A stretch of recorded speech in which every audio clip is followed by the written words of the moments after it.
जो दूसरा हमारा क्वेश्चन है वो कह रहा है हेरिटेज आर्क क्या है, पर्यटन संभावनाओं की दृष्टि से उत्तर प्रदेश में इसके महत्व को रेखांकित कीजिए। यानी जो पहला पार्ट है प्रश्न का ये पूछ रहा है हेरिटेज आर्क क्या है, और दूसरा कह रहा है पर्यटन संभावनाओं की दृष्टि से उत्तर प्रदेश में इसके महत्व को रेखांकित कीजिए, यानी इसका महत्व क्या है। तो आर्क मतलब आप जानते हुए ये जो आकृति होती है इसको आर्क कहते हैं, ठीक है, जो ऐसे बनता है।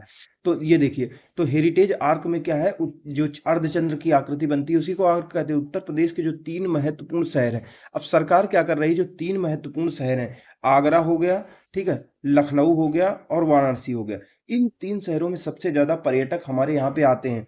आगरा आगरा में ताजमहल है जो विश्व धरोहर है, 7 अजूबों में से एक अजूबा है। लखनऊ हमारा नवाबी खान पान के लिए प्रसिद्ध है, रहन सहन के लिए प्रसिद्ध है, उसको देखने के लिए वहां पर आते हैं। बड़ा इमाम बड़ा, छोटा इमाम बड़ा, नवाबों से संबंधित बहुत सारी चीजें हैं।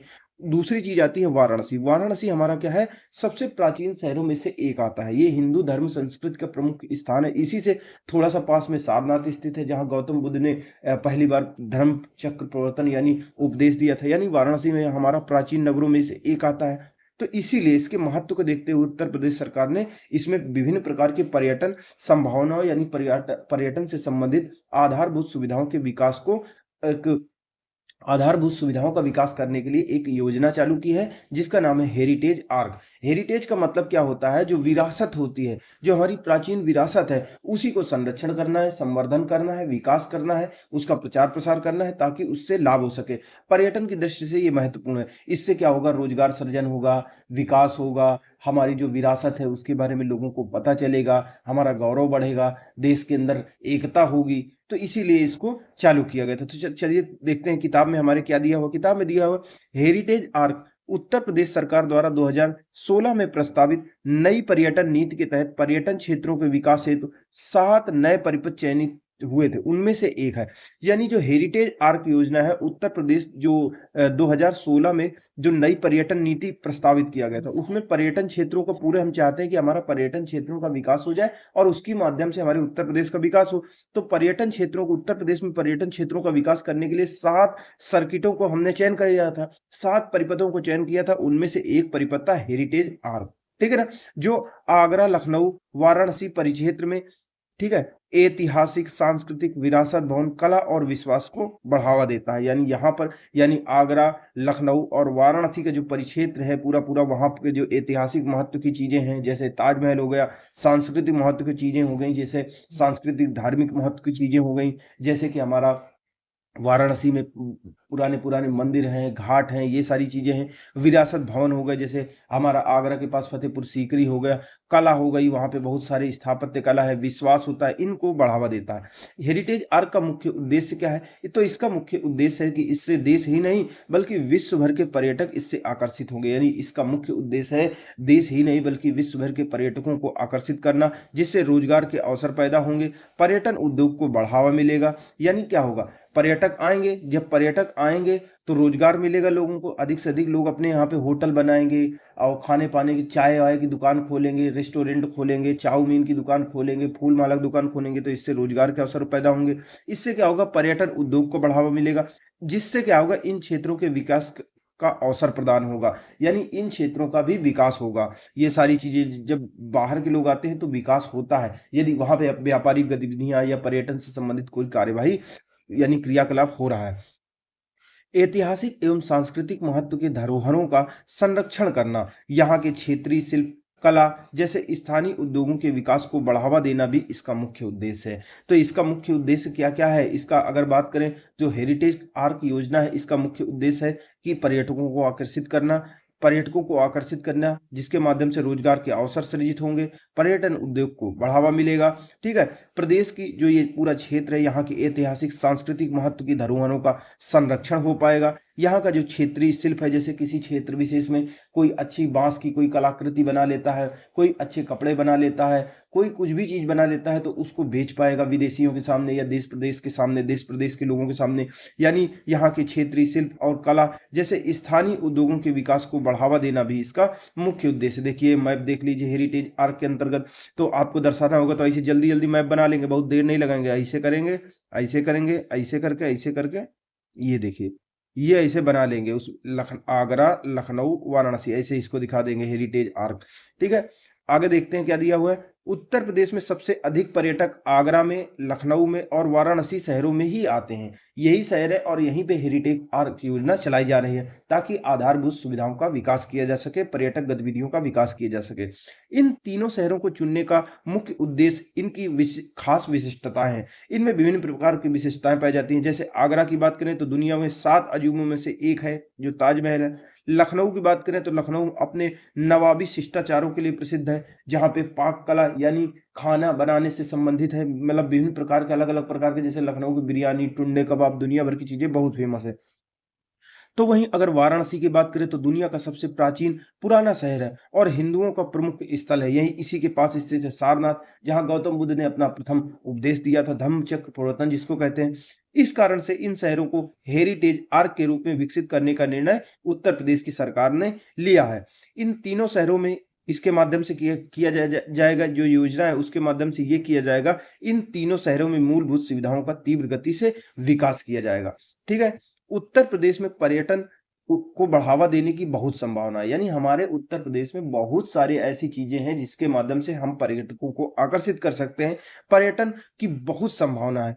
हेरिटेज आर्क उत्तर प्रदेश के पर्यटन उद्योग को सबल प्रदान करने में उपयोगी साबित होगा। लोगों को रोजगार के अवसर प्राप्त होंगे। हेरिटेज आर्क द्वारा होटलों का विकास होगा, आर्थिक विकास का अवसर प्रदान होगा, सांस्कृतिक क्रियाकलापों में वृद्धि होगी, इसका अवसर प्रदान करना, ये सारे मतलब उद्देश्य हैं कि होटलों का विकास करवाना, आर्थिक विकास का अवसर प्रदान करना, सांस्कृतिक क्रियाकलापों में वृद्धि करना, ये सारी चीजों के लिए अवसर प्रदान करना है। और जो यहाँ की स्थानीय कला, साहित्य, स्थापत्य है, कला शिल्प है, उसको संरक्षण प्रदान करना भी इसका प्रमुख उद्देश्य है। तो इस तरह से हमारा हेरिटेज आर्क वाला क्वेश्चन खत्म हो गया। जो तीसरा नंबर हमारा क्वेश्चन है वो है उत्तर प्रदेश के जो बुंदेलखंड है वहां के पर्यटन सर्किट के प्रमुख पर्यटन स्थलों की अवस्थिति का वर्णन कीजिए। यानी बुंदेलखंड पर्यटन सर्किट का उत्तर प्रदेश सरकार विकास करने वाली है। उत्तर प्रदेश का बुंदेलखंड पर्यटन सर्किट, यानी उत्तर प्रदेश सरकार जो नई पर्यटन नीति लेके आई थी उसके माध्यम से कई प्रकार के पर्यटन सर्किटों का चयन किया गया था, यानी पर्यटन परिपथों को चयन किया गया था। इसके माध्यम से किसी एक थीम से संबंधित या विशिष्ट विशेषताओं से संबंधित जो एक जैसे पर्यटन स्थल होते थे उनका विकास करने के लिए उत्तर प्रदेश सरकार ने नीति अपनाई थी। ठीक है ना, जैसे कृष्ण सर्किट हो गया, बौद्ध परिपथ हो गया, जैन परिपथ हो गया, जैन सर्किट हो गया, रामायण सर्किट हो गया। इसी तरीके से बुंदेलखंड पर्यटन सर्किट उत्तर प्रदेश सरकार विकास कर रही है। तो पूछ रहा है प्रश्न, क्या कह रहा है, उत्तर प्रदेश बुंदेलखंड पर्यटन सर्किट के, ठीक है, प्रमुख पर्यटन स्थलों की अवस्थिति का वर्णन कीजिए। तो हम जानते हैं कि उत्तर प्रदेश में बुंदेलखंड दक्षिण साइड पड़ता है। जैसे देखिए ये हमारा उत्तर प्रदेश हो गया, ऐसे करके इसका मैप यूं करके जैसे आपके सामने आए मैप तुरंत बना लीजिए। ये ऐसे मैप हो गया। उत्तर प्रदेश का जो ये क्षेत्र आता है, ये जो क्षेत्र है, ठीक है, उत्तर प्रदेश में जो ये क्षेत्र हो गया ये उत्तर प्रदेश में आता है, बुंदेलखंड का क्षेत्र आता है। और ये जो क्षेत्र आता है ये मध्य प्रदेश का, यानी बुंदेलखंड उत्तर प्रदेश और मध्य प्रदेश दोनों में स्थित है। तो उत्तर प्रदेश में कुछ ऐसे महत्वपूर्ण स्थान है जो ऐतिहासिक रूप से, सांस्कृतिक रूप से, धार्मिक रूप से महत्वपूर्ण है और उनका अगर विकास किया जाए तो विभिन्न प्रकार के अलग अलग देशों से या कहें आसपास के पर्यटक हमारे यहाँ पे आ सकते हैं। जिनमें महत्वपूर्ण स्थान आता है कानपुर के पास या कानपुर से थोड़ा सा पहले इसी के आसपास पड़ता है एक भिठूर पड़ता है जहां नाना साहब से जो जुड़ा हुआ है। फिर ठीक है, फिर पड़ता है कलिंजर, चित्रकूट पड़ता है, चित्रकूट भगवान राम के वनवास से जुड़ा हुआ। हम लोग रामायण सभी देखे हैं, उसमें जानते हैं भगवान राम जो वनवास के लिए गए थे, 14 वर्षों का वनवास काटा था, वो इसी में गए थे। मतलब मान्यता ऐसी है, होगा कि नहीं पता नहीं, लेकिन मतलब मान्यता ऐसी है कि यहीं पे वनवास काटा था। यहाँ पे अनेक महत्वपूर्ण चीजें हैं, जैसे सती अनसुईया हो गया चित्रकूट में, और हनुमान धारा हो गई, कामतगिरी पहाड़ हो गया, बहुत सारी चीजें हैं देखने लायक। इसी प्रकार से महोबा है, आला उदल की वीरों जैसे, आला उदल जैसे वीरों की पुण्य भूमि है। यहाँ पे आला उदल थे जिन्होंने पृथ्वीराज चौहान को कहते हैं कि जाने कितनी 14-15 लड़ाइयों में हराया था। इसी प्रकार से झांसी यहीं पे बुंदेलखंड में आती है। तो उत्तर प्रदेश बुंदेलखंड पर्यटन स्थल के, उत्तर प्रदेश बुंदेलखंड जो पर्यटन सर्किट है उसके महत्वपूर्ण पर्यटन स्थल है और उनकी विशेषताओं के बारे में बताना है। तो चलिए देखते हैं हम किताब में उत्तर में क्या दिया हुआ है। उत्तर प्रदेश, प्रश्न क्या कह रहा है, उत्तर प्रदेश बुंदेलखंड पर्यटन सर्किट, इसके प्रमुख पर्यटन स्थलों की अवस्थिति का वर्णन कीजिए। उत्तर प्रदेश सरकार द्वारा बुंदेलखंड के सांस्कृतिक गौरव को वापस राष्ट्रीय अंतर्राष्ट्रीय मानचित्र पर स्थापित करने के लिए बुंदेलखंड पर्यटन सर्किट का निर्माण किया जा रहा है। यानी उत्तर प्रदेश सरकार ये चाहती है कि बुंदेलखंड के सांस्कृतिक गौरव को फिर से वापस राष्ट्रीय अंतर्राष्ट्रीय स्तर पर जो मानचित्र है उसमें स्थापित किया जाए, उसके महत्व को बढ़ाया जाए, पर्यटकों को आकर्षित किया जाए। उसके लिए उत्तर प्रदेश सरकार बुंदेलखंड बुंदेलखंड पर्यटन सर्किट का निर्माण कर रही है। बुंदेलखंड पर्यटन सर्किट में निम्नलिखित स्थलों को शामिल किया गया है। कौन कौन से स्थल है, जैसे कि देख चुके इसमें कौन कौन से स्थल है। चित्रकूट हो गया, झांसी हो गया, कलिंजर हो गया, महोबा हो गया, भिठूर हो गया। तो चलिए एक एक करके देखते हैं। चित्रकूट की बात करें तो यह उत्तर प्रदेश और मध्य प्रदेश की सीमा पर अवस्थित है। यह भगवान राम के वनवास से जुड़ा आरंभिक स्थल है। भगवान राम के वनवास से जुड़ा हुआ इसको माना जाता है। यहाँ हनुमान दारा मतलब महत्वपूर्ण जो दर्शनीय स्थल है, एक है हनुमान दारा जहाँ भगवान की बाह से बहुत सारी पानी निकल रहा होता है। कामतगिरी पर्वत हो गए, एक बड़ा पहाड़ है जिसकी लोग परिक्रमा करते हैं। स्फटिक शिला हो गई, रामघाट आदि दर्शनीय स्थल है। झांसी की बात करें तो आप रानी लक्ष्मीबाई के बारे में जानते होंगे, वहां पे बहुत सारी झील हैं और अन्य कई दर्शनीय स्थल स्थित है। तो झांसी भी बुंदेलखंड का एक प्रमुख पर्यटन स्थल है। यहाँ रानी लक्ष्मीबाई का किला स्थित है, कई झील स्थित है, कई दर्शनीय स्थल स्थित है। कलिंजर की अगर बात करें तो बुंदेलखंड का अगर कलिंजर की बात करें तो ये भी बुंदेलखंड का एक प्रमुख पर्यटन स्थल है। और मध्यकाल में जब अकबर वगैरह का शासन चल रहा था तो यहाँ एक अभेद दुर्ग था, मतलब बहुत मजबूत किला था। कलिंजर के किले में ही कहते हैं गोला फटने से उसको चोट लग गई थी शेरशाह सूरी को और उसी के बाद में उसकी मृत्यु हुई थी। तो कलिंजर भी बुंदेलखंड का एक प्रमुख ऐतिहासिक पर्यटन स्थल है। यह मध्यकाल में एक अभेद दुर्ग के लिए प्रसिद्ध था। पौराणिक कथाओं के अनुसार यहाँ एक नीलकंठ मंदिर भी स्थित है। अगर महोबा बुंदेलखंड की बात करें तो यहाँ पे महोबा भी एक प्रमुख स्थान आता है। यह आला उदल के गीतों से गूंजता है, यानी वीर आला उदल की एक पवित्र भूमि है। यहाँ पर वीर भूमि है। यहाँ पे प्रख्यात सूर्य मंदिर भी स्थित है। यहाँ पे अनेक झीलें स्थित है, बहुत सारी राहिल सागर, तीरथ सागर, विजय सागर, मतलब कई सारे यहाँ के राजा थे, यानी अनेकों झीलों का निर्माण किया गया। क्योंकि 10 झील होंगी, विभिन्न प्रकार के पक्षी विहार होंगे, बहुत अच्छा स्थल है मतलब महोबा। भिठूर भी बुंदेलखंड के पर्यटन स्थलों में शामिल है, जहां 1857 के क्रांति के नायक नाना साहब का महल मौजूद है। जो चौथा नंबर हमारा क्वेश्चन है वो है उत्तर प्रदेश के वन्य जीव पारिस्थितिकी पर्यटन सर्किटों की प्रमुख विशेषताओं का वर्णन कीजिए।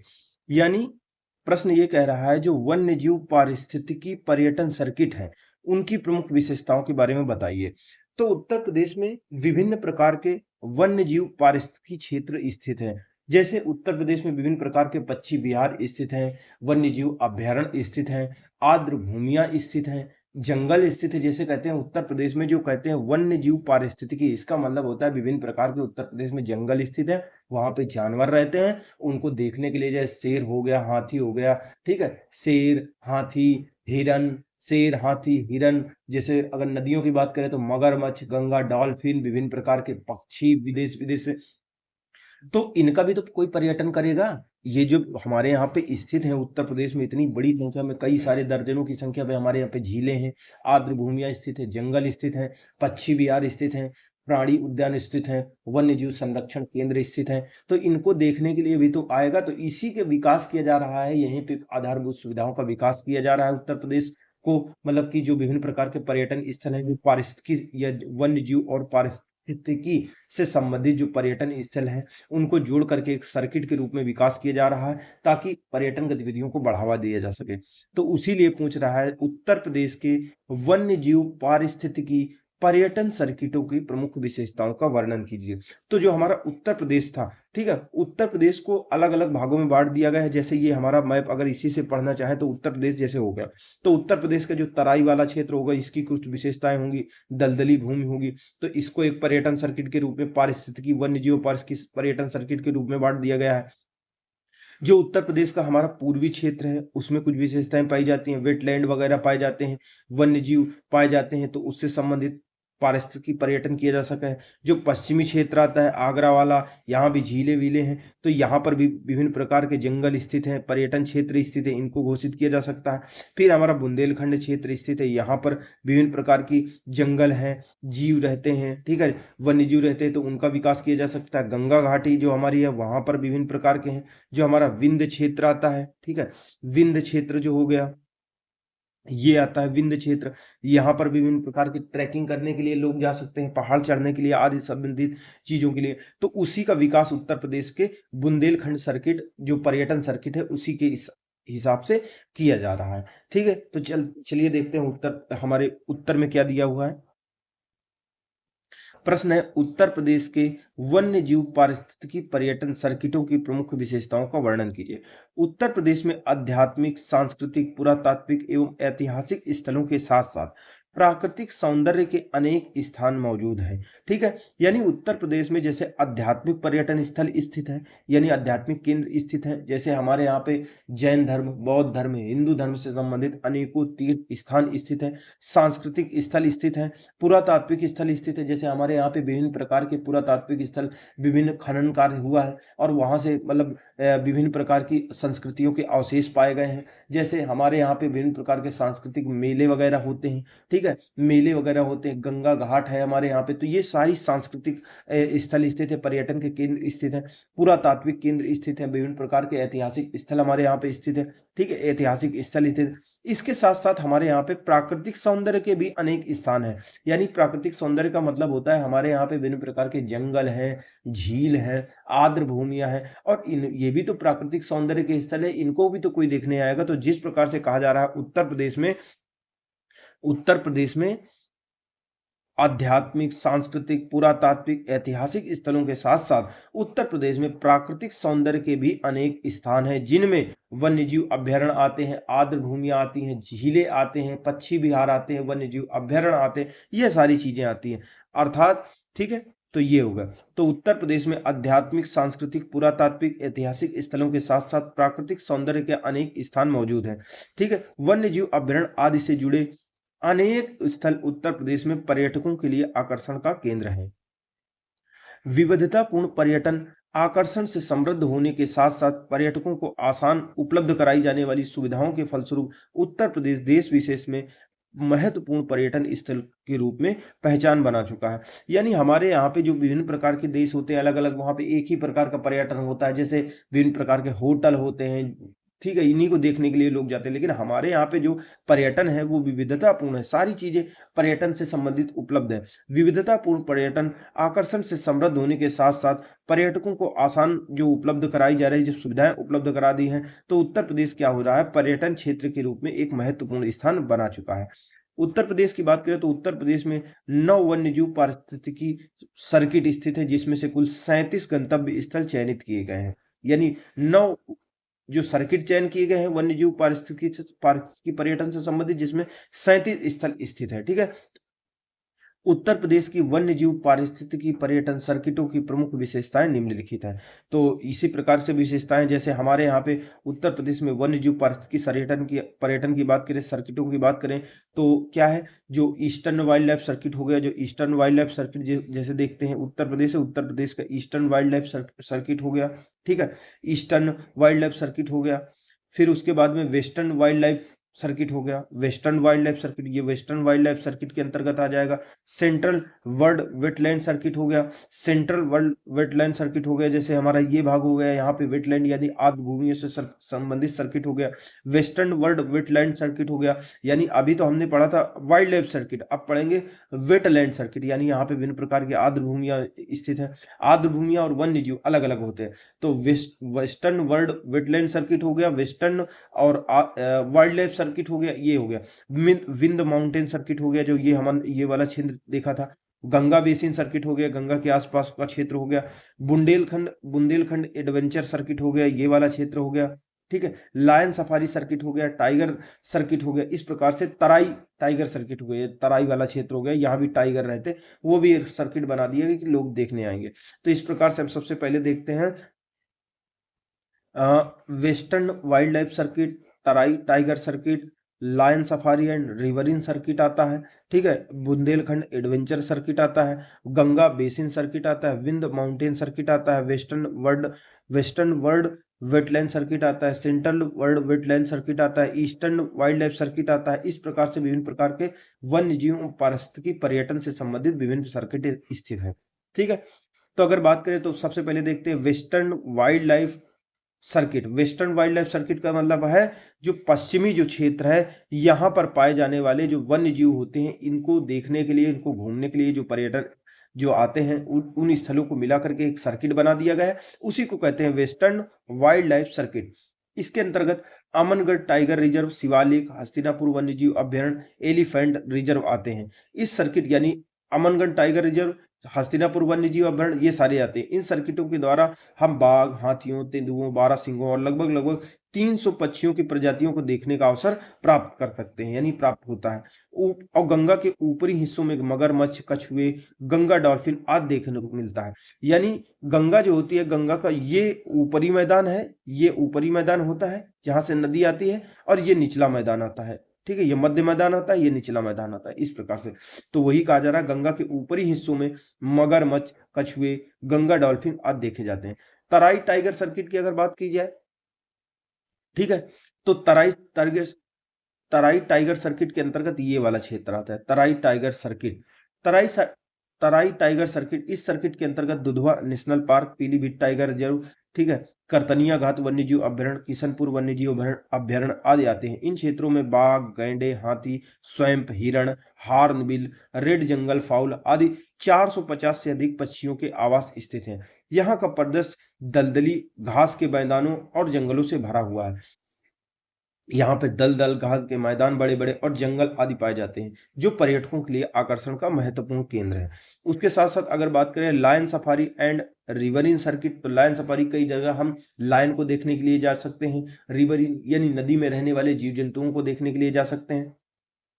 इस सर्किट के अंतर्गत चंबल अभ्यारण्य, जिसमें घड़ियाल, मगरमच्छ, कछुए, ऊद बिलाव, मीठे पानी की डॉल्फिन, विविध प्रकार के जलीय और स्थलीय पक्षियों जैसे फ्लेमिंगो, रूडी, सेल्डक, इंडियन सिकियर आदि का घर देखने को मिलता है, ठीक है ना। इसी प्रकार से बुंदेलखंड एडवेंचर सर्किट की अगर बात करें तो बुंदेलखंड एडवेंचर सर्किट हमारा यहाँ पे आ जाएगा। जो ये क्षेत्र होगा ये बुंदेलखंड एडवेंचर सर्किट के रूप में आ जाएगा, ठीक है। ठीक है, यहाँ पर देवगढ़, कलिंजर, रानीपुर वन्यजीव अभ्यारण्य स्थित है। यहाँ पे अनेक वन्यजीव अभ्यारण्य स्थित है। इसी के साथ साथ यानी रानीपुर वन्यजीव अभ्यारण्य स्थित है, देवगढ़ वन्यजीव अभ्यारण्य स्थित है, कालिंजर वन्यजीव अभ्यारण्य स्थित है, महावीर स्वामी वन्यजीव अभ्यारण्य आदि इस सर्किट के अंतर्गत आते हैं। यह सर्किट बुंदेलखंड की प्राकृतिक सौंदर्यता तथा इसके प्राकृतिक मनोरम दुर्ग आदि देखे जा सकते हैं। यानी यहाँ पर अगर बुंदेलखंड में कोई आता है एडवेंचर करने, तो वो प्राकृतिक सौंदर्य को देख सकता है, प्राकृतिक सौंदर्य के अंतर्गत वन्यजीव अभ्यारण्यों को देख सकता है, और ऐतिहासिक सौंदर्य के अंतर्गत मनोरम दुर्ग देख सकता है, किले देख सकते हैं। इसी प्रकार अगर बात करें गंगा बेसिन सर्किट क्या है, तो इसके अंतर्गत नरौंदा बुलंदशहर आता है, कन्नौज, भिठूर आदि आते हैं। यह सर्किट शांत गंगा घाटों और बाघों, बैराजों के रमणीय दृश्यों को देखने के उद्देश्य से बनाया गया है। यानी यहाँ पर क्या है, गंगा बेसिन सर्किट में हमारे विभिन्न प्रकार के घाट स्थित हैं, ठीक है, बाघ के अभ्यारण्य स्थित हैं, बैराज स्थित हैं, ठीक है। इसके बाद विंद माउंटेन सर्किट क्या है, विंद माउंटेन सर्किट की अगर बात करें तो जो ये वाला क्षेत्र है, विंद पर्वत यहीं पे पाया जाता है, तो विंद माउंटेन सर्किट इसको कहा जा रहा है, विंद माउंटेन सर्किट। इसके बारे में पढ़ लेते हैं क्या है विंद माउंटेन सर्किट। तो विंद माउंटेन सर्किट की अगर बात की जाए तो इस सर्किट में कैमूर वन्यजीव अभ्यारण्य स्थित है, चंद्रप्रभा वन्यजीव विहार स्थित है, हाथी नाला बायोडायवर्सिटी पार्क है, बेती ताल पक्षी विहार है, विजयगढ़ चुनार विंडम आदि आते हैं। यानी विजयगढ़ पक्षी विहार होगा, चुनार विंडम पक्षी विहार होगा। इसके अंतर्गत अनेक नदी धाराओं और जलप्रपातों से युक्त विंध्य पर्वत क्षेत्र के मनोरम परिदृश्य के दर्शन का अवसर प्राप्त होता है। जीवाश्म उद्यान, गुफा चित्र भी इस सर्किट की प्रमुख विशेषता है। यानी यहाँ पर विभिन्न प्रकार के गुफा चित्र भी पाए जाते हैं, जीवाश्म उद्यान भी पाए जाते हैं। हाथी नाला जंगल एक प्रस्तावित जैव विविधता हॉट स्पॉट है, जहाँ केवल स्थानीय तौर पर उपलब्ध वृक्ष प्रजातियां ही पाई जाती इसी तरह देखते हैं वेस्टर्न वर्ल्ड वेटलैंड सर्किट, यानी western world wetland circuit. Western wild life circuit तो देख लिया, अब वेस्टर्न वर्ल्ड वेटलैंड सर्किट, जो आर्द्र भूमियां उनको मिलाकर भी एक सर्किट का फॉर्म दे दिया गया है ताकि पर्यटक आए आसानी से देख सके। तो वही कहा जा रहा है वेस्टर्न वर्ल्ड वेटलैंड सर्किट। इस सर्किट के अंतर्गत ओखला पक्षी विहार आता है। पक्षी विहार कहाँ बनेंगे? जहां आर्द्र भूमियां होंगी, जहां विभिन्न प्रकार की झीलें होंगी, यानी ओखला पक्षी विहार वेस्टर्न वर्ल्ड वेटलैंड सर्किट के अंतर्गत क्या आता है? ओखला पक्षी विहार, सूरजपुर वेटलैंड, पटना वन्यजीव अभ्यारण्य, सरसई पक्षी विहार आता है, समान पक्षी वन्यजीव अभ्यारण्य आता है, सूर सरोवर पक्षी विहार आदि आते हैं।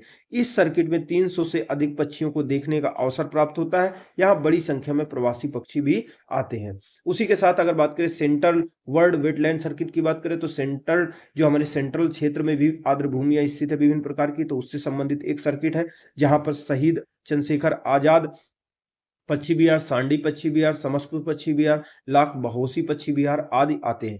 यह सर्किट पक्षी प्रेमियों के लिए आकर्षण का केंद्र है।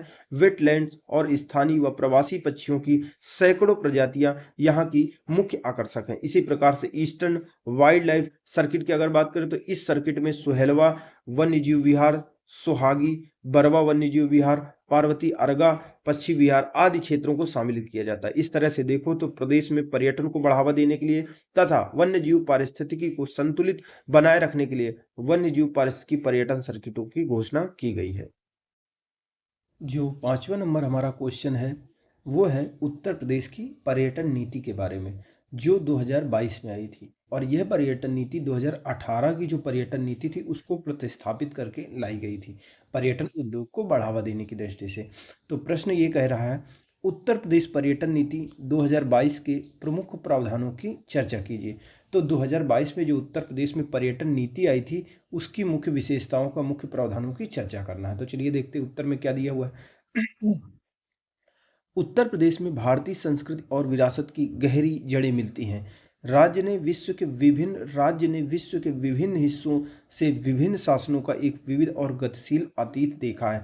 यानी हमारा उत्तर प्रदेश देखा जाए तो उत्तर प्रदेश में सांस्कृतिक भारतीय संस्कृति और विरासत की गहरी जड़ें यहाँ पर मिलती है। यानी अगर देखा जाए तो सबसे पुरानी सभ्यता, जैसे इलाहाबाद में बेलन घाटी क्षेत्र में हमारे सबसे पुरानी सभ्यता के संस्कृति के जो साक्ष्य मिलते हैं, ठीक है। उसके बाद हमारे यहाँ पे प्राचीन नगर स्थित है, वाराणसी स्थित है, सारनाथ स्थित है, कौशाम्बी स्थित है, पिपराहमा स्थित है। यानी बहुत सारे उत्तर प्रदेश में भारतीय संस्कृति और विरासत की गहरी जड़ें हैं, ठीक है। जो हमारा उत्तर प्रदेश है अलग अलग इतिहास के कालों में उसने अलग अलग शासकों के शासनों के अधीन रहा है। यानी उत्तर प्रदेश अगर देखा जाए तो उत्तर प्रदेश के विभिन्न हिस्सों ने विभिन्न शासनों का एक विविध और गतिशील अतीत देखा है। सुविधाओं का विकास करोगे या पर्यटन से संबंधित कोई गतिविधि का प्रारंभ करोगे तो सरकार अगर उसमें पैसा 10 लाख से 10 करोड़ के बीच में आ रहा तो 25% तक सरकार देगी। 50 करोड़ से तक अगर पैसा लगाओगे 10 करोड़ से 50 करोड़ के बीच में तो 20% की छूट देगी। यानी जैसे जैसे राशि बढ़ेगी 200 करोड़ तक पैसा लगाओगे तो 15% की राशि देगी।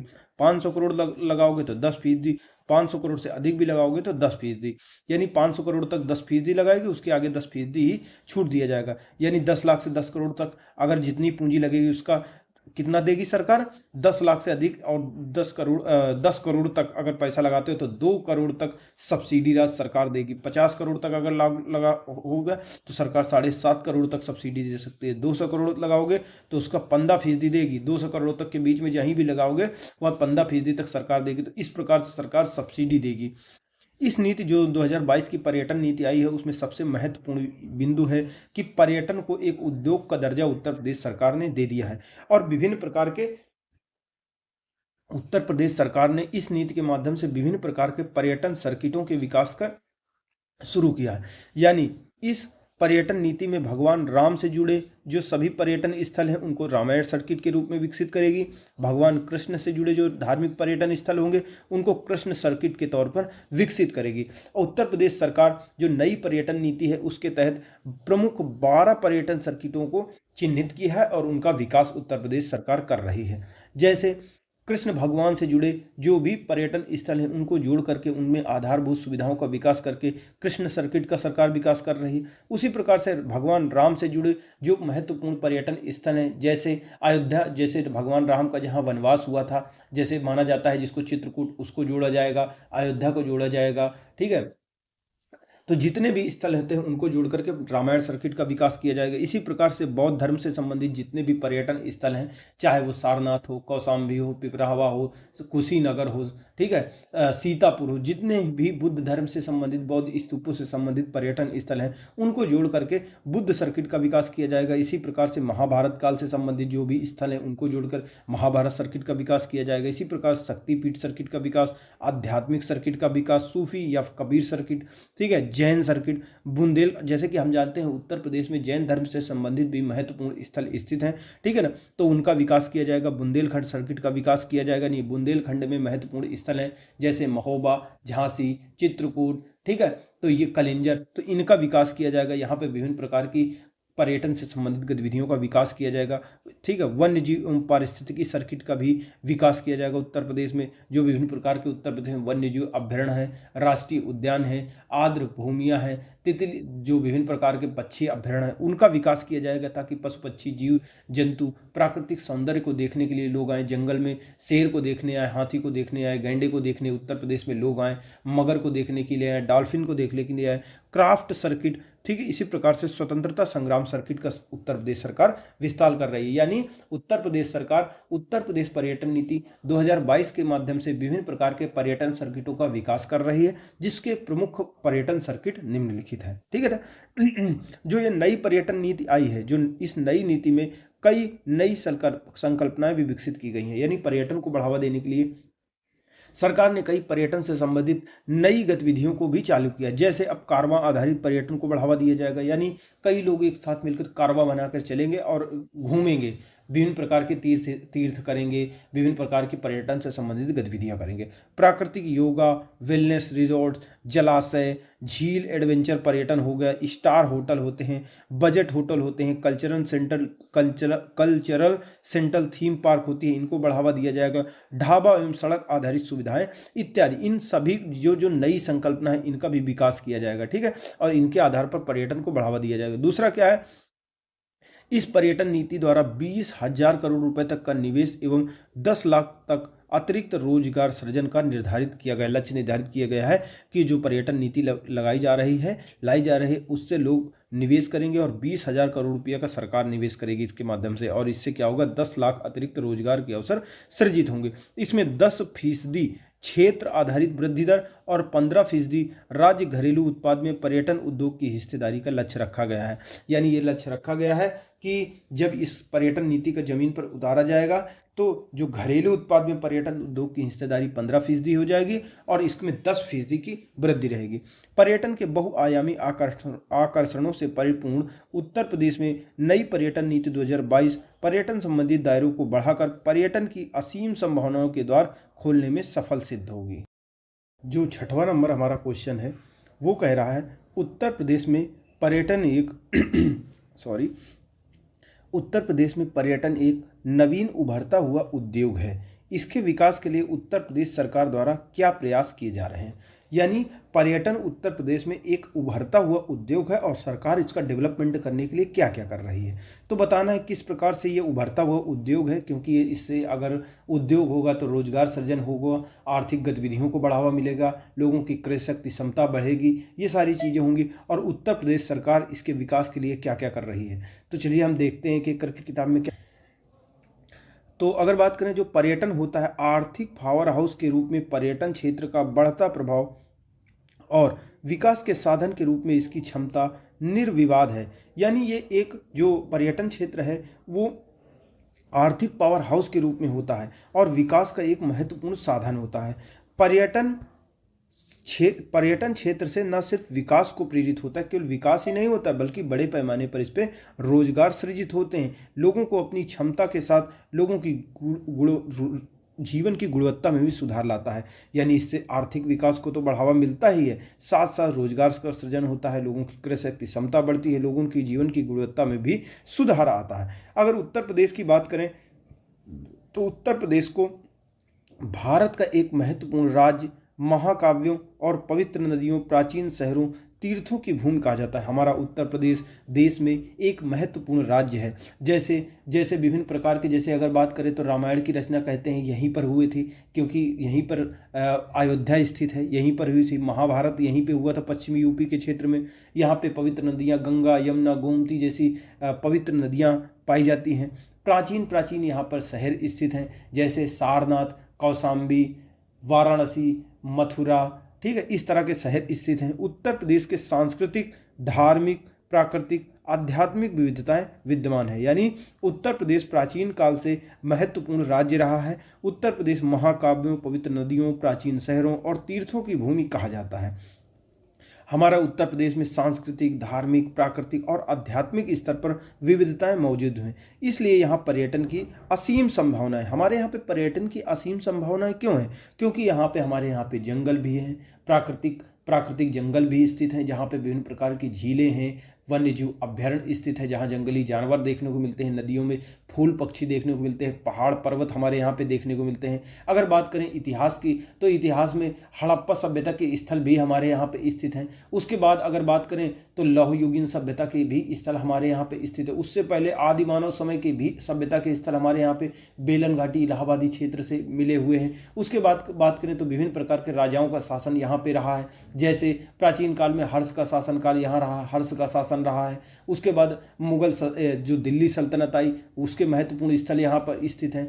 जो अगर बात करें तो जैसे गाजीपुर वगैरह हो गया, गाजीपुर हो गया, यहाँ पे महत्वपूर्ण स्थल हो गए। फिर उसके बाद अगर बात करें तो और आगे आ जाओ, मुगल काल में ये महत्वपूर्ण स्थल उत्तर प्रदेश में, क्योंकि मुगल शासन के दौरान भी यहाँ पे विकास हुआ होगा। अंग्रेजों के समय वाराणसी हो गया, तो महत्वपूर्ण स्थल स्थित है। इसलिए यहाँ पे पर्यटन की संभावनाएं मौजूद हैं। पर्यटन मंत्रालय भारत सरकार की वार्षिक रिपोर्ट 2022 के अनुसार उत्तर प्रदेश जो है घरेलू पर्यटक यात्राओं में दूसरे स्थान पर और विदेशी पर्यटक यात्राओं में 7वें स्थान पर है। यानी पर्यटन मंत्रालय की जो 2022 में वार्षिक रिपोर्ट आती है, उसके अनुसार ये बताया गया है, 2022 में आई थी, कि जो उत्तर प्रदेश जैसे घरेलू पर्यटन में दूसरे स्थान पर है। यानी देश में सबसे ज़्यादा जो जहाँ लोग जाते हैं उसमें दूसरा स्थान उत्तर प्रदेश का आता है, और विदेशी पर्यटकों के मामले में 7वें स्थान पर हमारा उत्तर प्रदेश है। उत्तर प्रदेश सरकार का प्रयास है कि उत्तर प्रदेश को देश का शीर्ष पर्यटन गंतव्य स्थल बनाया जाए। इसके लिए कई योजनाएं और पहल शुरू की गई। यानी उत्तर प्रदेश सरकार चाहती है कि हम उत्तर प्रदेश को शीर्ष पर्यटन गंतव्य स्थल बनाएं। उसके लिए कई योजनाएं शुरू की है। सबसे पहली योजना तो यही उत्तर प्रदेश सरकार ने 2022 में 2018 की जो पर्यटन नीति थी उसमें सुधार करते हुए नई पर्यटन नीति 2022 घोषित किया। और इस नीति में विभिन्न प्रकार के पर्यटन, एक प्रकार के जो पर्यटन स्थल है, जैसे एक धर्म से संबंधित, एक थीम पर आधारित पर्यटन स्थलों को जोड़ करके वहाँ पे आधारभूत सुविधाओं का विकास करके, ठीक है, विकास करने के लिए पर्यटन सर्किटों का विकास सरकार कर रही है। यानी पर्यटन नीति 2022 लेके आए। उत्तर प्रदेश सरकार पर्यटन को बढ़ावा देने के लिए कौन सी योजनाएं, कौन सी पहल शुरू कर रही है? सबसे पहले पर्यटन नीति 2022 को कह सकते हैं, पर्यटन सर्किटों का विकास कर रही है। ठीक है, उसके साथ साथ क्या कर रही है, जितने भी पर्यटन स्थल है उनको चयनित करके उनका सौंदर्यीकरण किया जा रहा है। ठीक है, स्वदेश दर्शन योजना में शामिल जितने भी शहर हैं उनका चहुमुखी विकास किया जा रहा है। स्वदेश दर्शन योजना के तहत जो भी शहर शामिल है उत्तर प्रदेश के, उनका चहुमुखी विकास किया जा रहा है। साथ ही साथ पर्यटन क्षेत्र के विकास करने के लिए निजी क्षेत्र को भी प्रोत्साहन दिया जा रहा है। उसको विभिन्न प्रकार की सब्सिडी दी जा रही है, सहायता दी जा रही है, टैक्स में छूट दिया जा रहा है, बिजली में छूट दिया जा रहा है, यानी जिससे कि राष्ट्रीय और अंतर्राष्ट्रीय पर्यटक उत्तर प्रदेश में आ सके। यानी राष्ट्रीय अंतर्राष्ट्रीय पर्यटकों को उत्तर प्रदेश में आकर्षित करने के लिए, उसके लिए उत्तर प्रदेश को एक आदर्श गंतव्य के केंद्र के रूप में विकसित करने के लिए निजी क्षेत्र को प्रोत्साहन सरकार दे रही है, यानी दिया जा रहा है। उत्तर प्रदेश में पर्यटन को बढ़ावा देने के लिए विभिन्न प्रकार के मेले, महोत्सवों का सरकार आयोजन कर रही है। जैसे अयोध्या में दीपोत्सव हो गया, दीपदान उत्सव जिसको कहते हैं, काशी में देव दीपावली हो गया, बरसाना में रंग महोत्सव, लठमार होली आदि का आयोजन किया जा रहा है। ठीक है, उत्तर प्रदेश सरकार क्या कर रही है कि जो हमारे यहाँ पे टूरिस्ट आए, पर्यटक आए, तो वो कैसे उत्तर प्रदेश के बारे में जाने, तो उसके लिए उत्तर प्रदेश सरकार एक बुक घोषित कर रही है कि एक टेक्स्ट बुक हम जारी कर देंगे, जिसके माध्यम से उत्तर प्रदेश की जितनी भी पर्यटन से संबंधित स्थल होंगे, पर्यटन गतिविधियां होंगी, उनके बारे में लोगों को पता चल जाएगा, पर्यटकों को शामिल कर लिया जाएगा। यानी पर्यटकों को मार्गदर्शन देने के लिए उत्तर प्रदेश सरकार क्या कर रही है, विभिन्न एक तथ्यपूर्ण और ज्ञानवर्धक पर्यटन साहित्य मुद्रित करके पर्यटकों को उपलब्ध करा रही है। यानी जो 2022 की पर्यटन नीति है उसका मुख्य इसमें एक महत्वपूर्ण प्रावधान ये है कि हम पर्यटकों का मार्गदर्शन करना चाहते हैं कि उनको कहाँ जाना चाहिए, कहाँ अच्छा रहेगा, कहाँ नहीं अच्छा रहेगा। उसके लिए हम क्या करेंगे, पर्यटन साहित्य मुद्रित करवाएंगे और पर्यटकों को उपलब्ध कराएंगे। इस जो पर्यटन साहित्य होगा इसमें उत्तर प्रदेश के जो विभिन्न पर्यटन स्थल हैं, जो स्मारक हैं, जो पार्षिकी स्थल हैं, संस्कृति है, कला है, शिल्प जनित विशेषता हैं, इनको प्रदर्शित किया जाएगा। इनके बारे में जानकारी रहेगी, तथ्यपूर्ण और ज्ञानवर्धक जानकारी रहेगी। तथ्यपूर्ण ज्ञानवर्धक जानकारी के द्वारा पर्यटन साहित्य मुद्रित किया जाएगा और पर्यटकों को उपलब्ध कराया जाएगा। यानी पहले से एक टेक्स्ट बुक दे दी जाएगी, हैंड बुक दे दी जाएगी छोटी सी, ताकि उत्तर प्रदेश के बारे में जितनी भी पर्यटन से संबंधित चीज़ें हैं उनके बारे में पढ़ लें, जान लें और अपने अनुसार अच्छा डिसीजन ले सके। सरकार क्या कर रही है, सार्वजनिक निजी भागीदारी यानी PPP जो मॉडल होता है, पब्लिक प्राइवेट पार्टनरशिप, इसके अंतर्गत पर्यटन स्थलों पर परिवहन सुविधाओं का विकास किया जा रहा है उत्तर प्रदेश में। उत्तर प्रदेश में पर्यटन संबंधी गतिविधियों में तीव्रता लाने के लिए प्रदेश सरकार द्वारा अनेक प्रयास किए जा रहे हैं। ठीक है, क्योंकि पर्यटन रोजगार सृजन के लिए, गरीबी के उन्मूलन के लिए, विदेशी मुद्रा भंडार में वृद्धि के लिए तथा लोगों की जीवन की गुणवत्ता में सुधार के संबंध में महत्वपूर्ण भूमिका निभाता है। यानी उत्तर प्रदेश सरकार पर्यटन की गतिविधियों में विकास करने के लिए अनेक प्रयास कर रही है, क्योंकि पर्यटन से न सिर्फ रोजगार सृजन होता है बल्कि लोगों की क्रय शक्ति क्षमता, लोगों की आय बढ़ती है, रोजगार मिलता है तो आय बढ़ती है, जिससे गरीबी उन्मूलन होता है, सरकार को टैक्स प्राप्त होता है, जिससे विदेशी मुद्रा भंडार में वृद्धि होती है। साथ ही साथ इन सभी चीज़ों के चलते लोगों की जीवन गुणवत्ता में सुधार होता है। इन सारी चीज़ों में पर्यटन की महत्वपूर्ण भूमिका होती है। इसलिए उत्तर प्रदेश सरकार ने पर्यटन नीति 2022 में पर्यटन क्षेत्रों के वर्गीकरण को और विस्तृत किया है और अधिक विकास करने पर बल दिया है। जो 7वां नंबर हमारा क्वेश्चन है वो है, उत्तर प्रदेश में कृषि एवं ग्रामीण पर्यटन की असीम संभावनाएं हैं, इनका संक्षिप्त विवरण दीजिए। तो हम सबसे पहले समझ लेते हैं कि कृषि एवं ग्रामीण पर्यटन है क्या। तो हम जानते हैं, अगर आप कभी दिल्ली जाएं, नोएडा जाएं, गुरुग्राम जाएं, बहुत सारे शहर जाएं, ठीक है, तो कुछ ऐसे लोग होते हैं जिनका गांव में कोई रहता ही नहीं, उनका गांव से दूर दूर तक संबंध ही नहीं होता, या फिर गांव में उनकी जड़ें नहीं होती हैं। गांव में उनके पूर्वज रहते थे लेकिन उन्हें बेच बाच के शहर में रहने लगे हैं। अब 2-3 पीढ़ी बाद उनको गाँव के बारे में कुछ पता नहीं। तो हम क्या कर रहे हैं, पूरी दुनिया में यह कहें कि हमारे देश में सबसे पहले ये किया जा रहा है, जो शहर के लोग हैं वो गाँव के बारे में बहुत अच्छे से जानना चाह रहे हैं। जैसे हमारी पंचायत जो सीरीज आई थी वो क्यों ज़्यादा फेमस हुई, क्योंकि गाँव के बारे में दिखाया जा रहा है। अब लोग जो शहर में बहुत सारे रहते हैं उनके गांव के बारे में पता ही नहीं कि गांव में कैसे होता है, क्या लोग सोचते हैं, कैसे गांव में चुनाव होता है, क्या मुद्दे होते हैं, कैसे रहते हैं लोग, क्या सोचते हैं, इन सारी चीज़ों के बारे में। तो इन्हीं सारी चीज़ों से परिचय कराने के लिए उत्तर प्रदेश सरकार ने चालू किया है क्या, वैसे चालू तो हमारा 10वीं यानी 11वीं पंचवर्षीय योजना में ये सरकार यानी केंद्र सरकार ये योजना लागू कर दी थी। यानी जो केंद्र सरकार है ये चाहती थी जो कृषि होती है और ग्रामीण पर्यटन है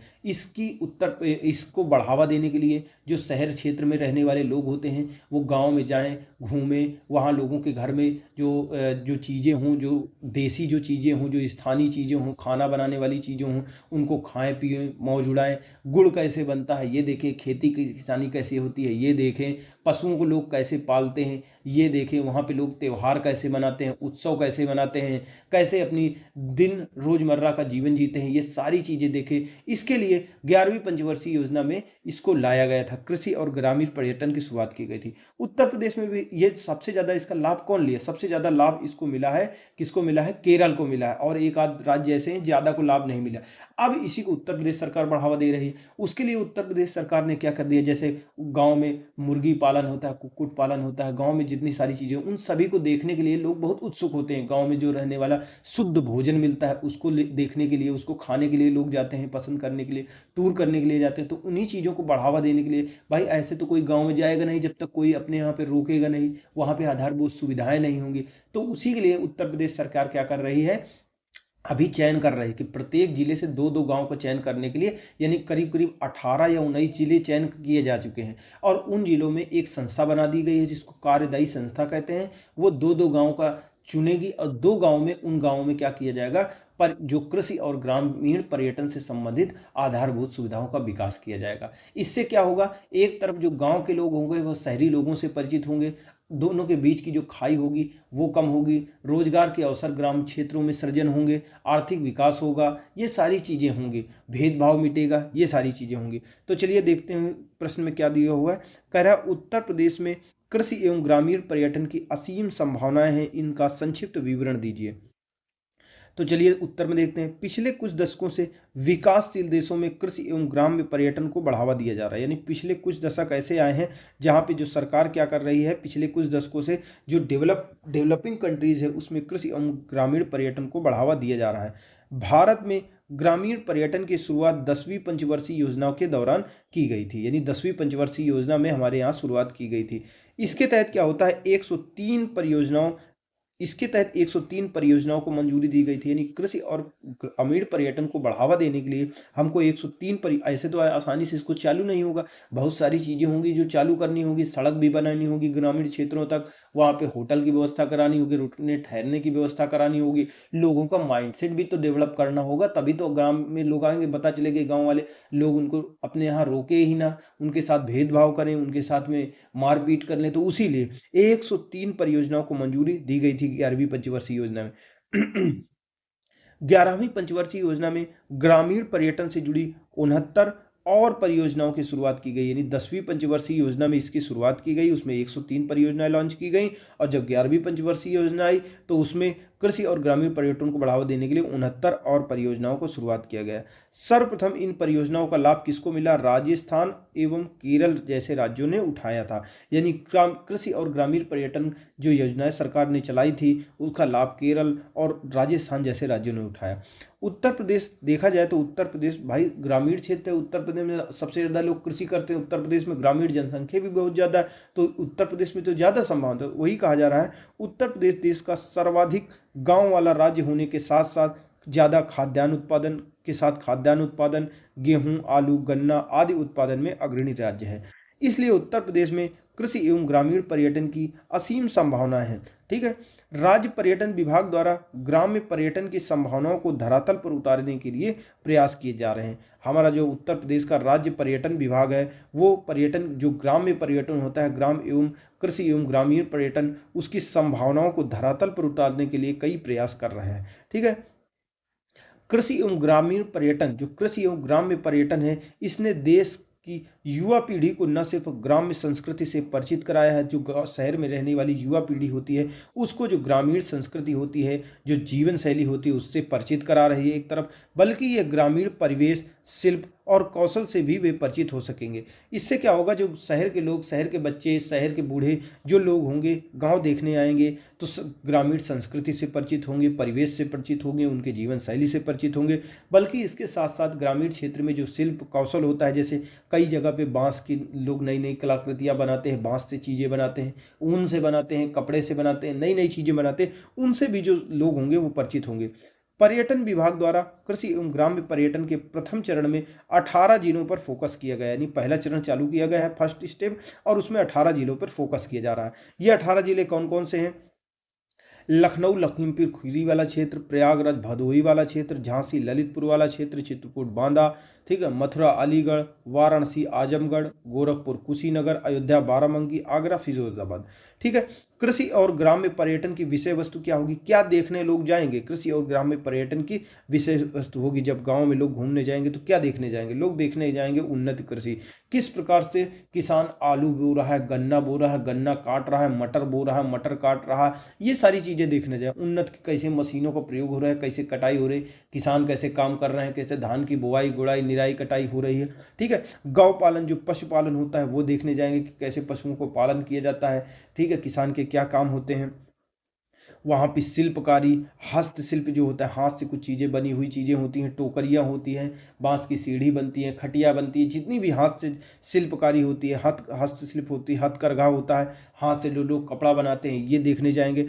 ठीक है, जैव विविधता, कृषि विविधता देखने जाएंगे कि किस प्रकार से जो है जंगल होता है, तो जंगल में रहने वाले गांव होते हैं, मतलब जंगल क्षेत्र में स्थित गांव होते हैं, वहाँ पे जैव और कृषि विविधता देखने लोग जाएंगे। और इसके साथ साथ जब गांव में रुकेंगे तो विशिष्ट शुद्ध भोजन ग्रहण करेंगे, इसको भी देखने जाएंगे लोग। ठीक है, ये सारे केंद्र हैं जिन पर फोकस किया जाएगा। ठीक है, तो कृषि एवं ग्राम्य पर्यटन उपर्युक्त विषयों के साथ साथ अपनी समृद्ध ऐतिहासिक, धार्मिक, सांस्कृतिक धरोहरों को संजोने और उसके वृहद स्तर पर प्रचार प्रसार किया जा रहा है। यानी कृषि और ग्राम पर्यटन के लिए, कृषि और ग्राम पर्यटन के जरिए क्या किया जा रहा है, केवल केवल उपर्युक्त गतिविधियों को बढ़ावा नहीं दिया जा रहा है कि शिल्पकारी जो ग्रामीण क्षेत्रों की होती है, हथकरघा होगा, गौ पालन होगा, कृषि होगी, जैव विविधता होगा, विशिष्ट शुद्ध भोजन होगा, इन्हीं चीज़ों का प्रचार प्रसार किया जाएगा। बल्कि उसके साथ साथ ग्रामीण क्षेत्रों, कई ग्रामीण क्षेत्र होते हैं, वहाँ विभिन्न प्रकार की ऐतिहासिक, धार्मिक, मान लीजिए कोई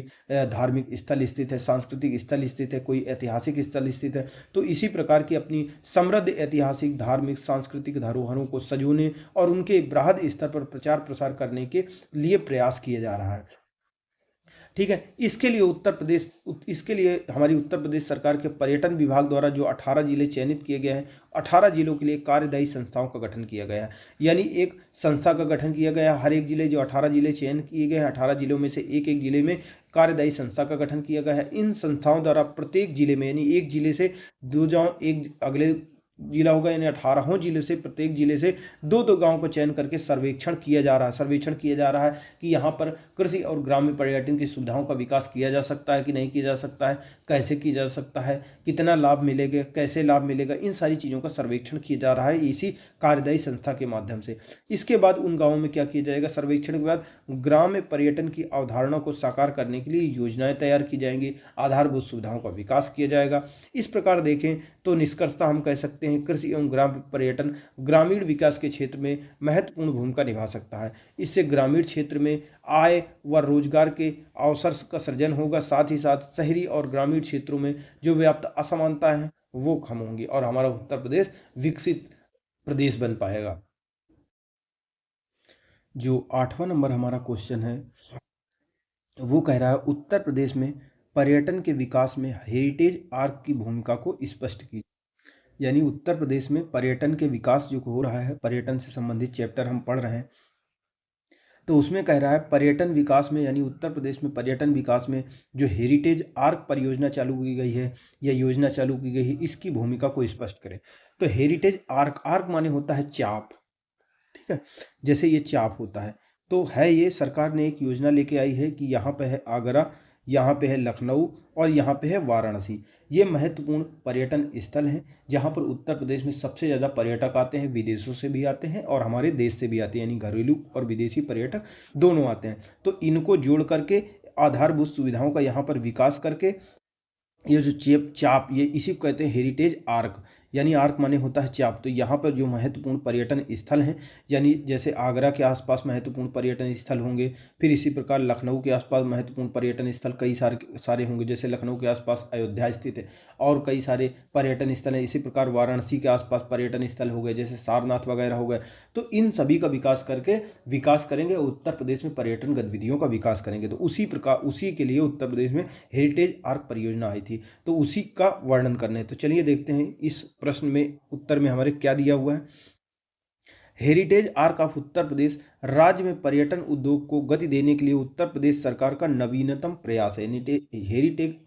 हेरिटेज आर्क परियोजना उत्तर प्रदेश में उत्तर सरकार का नवीनतम प्रयास है, जिसके माध्यम से उत्तर प्रदेश सरकार उत्तर प्रदेश में पर्यटन गतिविधियों को, पर्यटन उद्योग को गति देने का प्रयास कर रही है। यह उत्तर प्रदेश के 3 ऐतिहासिक और धार्मिक शहरों को, यानी 3 ऐतिहासिक और धार्मिक शहर कौन कौन से हैं, आगरा, लखनऊ, वाराणसी, यह उत्तर प्रदेश के 3 ऐतिहासिक और धार्मिक शहरों को जोड़ने के लिए और पर्यटकों को आकर्षित करके उनकी पर्यटन यात्रा को सुखद अनुभूति प्रदान करने की एक पहल है। यानी वहाँ पे पर्यटकों को आकर्षित किया जाएगा, वहाँ पर्यटन से संबंधित आधारभूत सुविधाओं का विकास किया जाएगा, जैसे पार्क बनाए जाएंगे, पार्किंग स्टेशन बनाए जाएंगे, मंदिरों का विकास किया जाएगा, वहाँ पे सुविधाओं को, होटल, रेस्टोरेंट, विभिन्न प्रकार के एडवेंचर सेंटर, ये सारी चीज़ें खोली जाएंगी। हेरिटेज आर्क पहल आगरा, लखनऊ, वाराणसी को एक आर्क यानी चाप में इस तरह से जोड़ेगी, पर्यटक अपनी यात्रा में तीनों शहरों को एक साथ घूम सके, एक साथ यात्रा कर सके। उत्तर प्रदेश में हेरिटेज आर्क परियोजना यही है। देखो उत्तर प्रदेश सबसे पहले आ जाए तो उत्तर प्रदेश का मैप तुरंत बनाना सीखो, ऐसे करो, ऐसे किए, ऐसे किए, थोड़ा आसान आसान, बहुत ज़्यादा कठिन बनाने की जरूरत नहीं। ये देखो, ये हो गया आगरा, लखनऊ, वाराणसी, ऐसे चाप के आकार में इनको जोड़ दो। उत्तर प्रदेश सरकार की यह नवीनतम पहल न केवल इन शहरों की ऐतिहासिक, सांस्कृतिक, स्थापत्य, आध्यात्मिक विरासत को पुनर्जीवित करने में महत्वपूर्ण भूमिका निभा रही है, बल्कि आसपास के मनोरम स्थलों को भी पर्यटन गंतव्य के रूप में इसके माध्यम से विकास किया जा रहा है। ठीक है। हेरिटेज आर्क में शामिल, यानी जो हेरिटेज आर्क परियोजना है उत्तर प्रदेश के, तो हेरिटेज आर्क परियोजना में उत्तर प्रदेश के जो महत्वपूर्ण पर्यटन स्थल हैं वो कौन कौन से शामिल हैं? तो आगरा हो गया, लखनऊ हो गया, वाराणसी हो गया। हेरिटेज आर्क ऑफ यूपी में 3 शहर हो गए, 3 शहरों के जो महत्वपूर्ण पर्यटन स्थल होंगे। अब आगरा में केवल आगरा थोड़ी ना होगा, आगरा के आसपास जो फतेहपुर सीकरी है वो होगा, बरसाना होगा, बटेश्वर मेला लगता है यहाँ पे आगरा के आसपास, चंबल अभ्यारण्य हो गया, इटावा लाइन सफारी हो गया, गोकुल, नंदगांव, मथुरा, वृंदावन, इन सभी का विकास किया जाएगा। यहाँ पे पर्यटन से संबंधित आधारभूत सुविधाओं का विकास किया जाएगा। लखनऊ, लखनऊ के आसपास है अयोध्या, नैमिषारण्य कहते हैं, 84,000 ऋषियों की भूमि तपोभूमि कहते हैं। दुधवा नेशनल पार्क हो गया, तरकतनिया घाट वन्यजीव विहार हो गया, नवाबगंज पक्षी विहार हो गया, देवा शरीफ हो गया, बाराबंकी में भीठूर हो गया कानपुर के आसपास।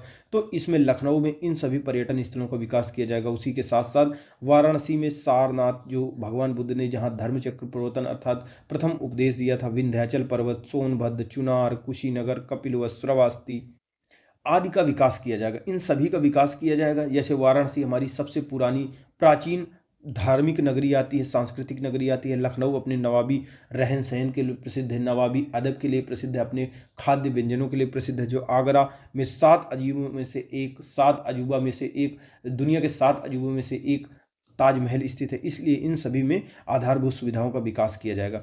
उत्तर प्रदेश राज्य को एक समृद्ध सांस्कृतिक, ऐतिहासिक, धार्मिक और आध्यात्मिक विरासत प्राप्त है, यानी बहुत सारी विरासत यहाँ पे मौजूद है।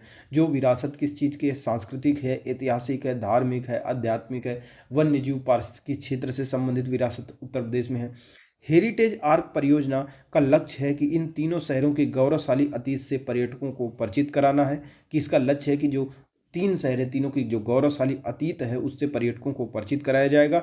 इसके साथ ही इन शहरों से संलग्न, जो इन शहरों से जुड़े हुए जो अन्य पर्यटक स्थल हैं, इनको भी पर्यटन का गंतव्य बना करके लोगों को आय और रोजगार के सृजन कराया जाएगा, ताकि उनका जीवन स्तर ऊपर हो सके, उनकी क्रय शक्ति क्षमता बढ़ सके। ठीक है, इस प्रकार से प्रदेश का विकास हो सके।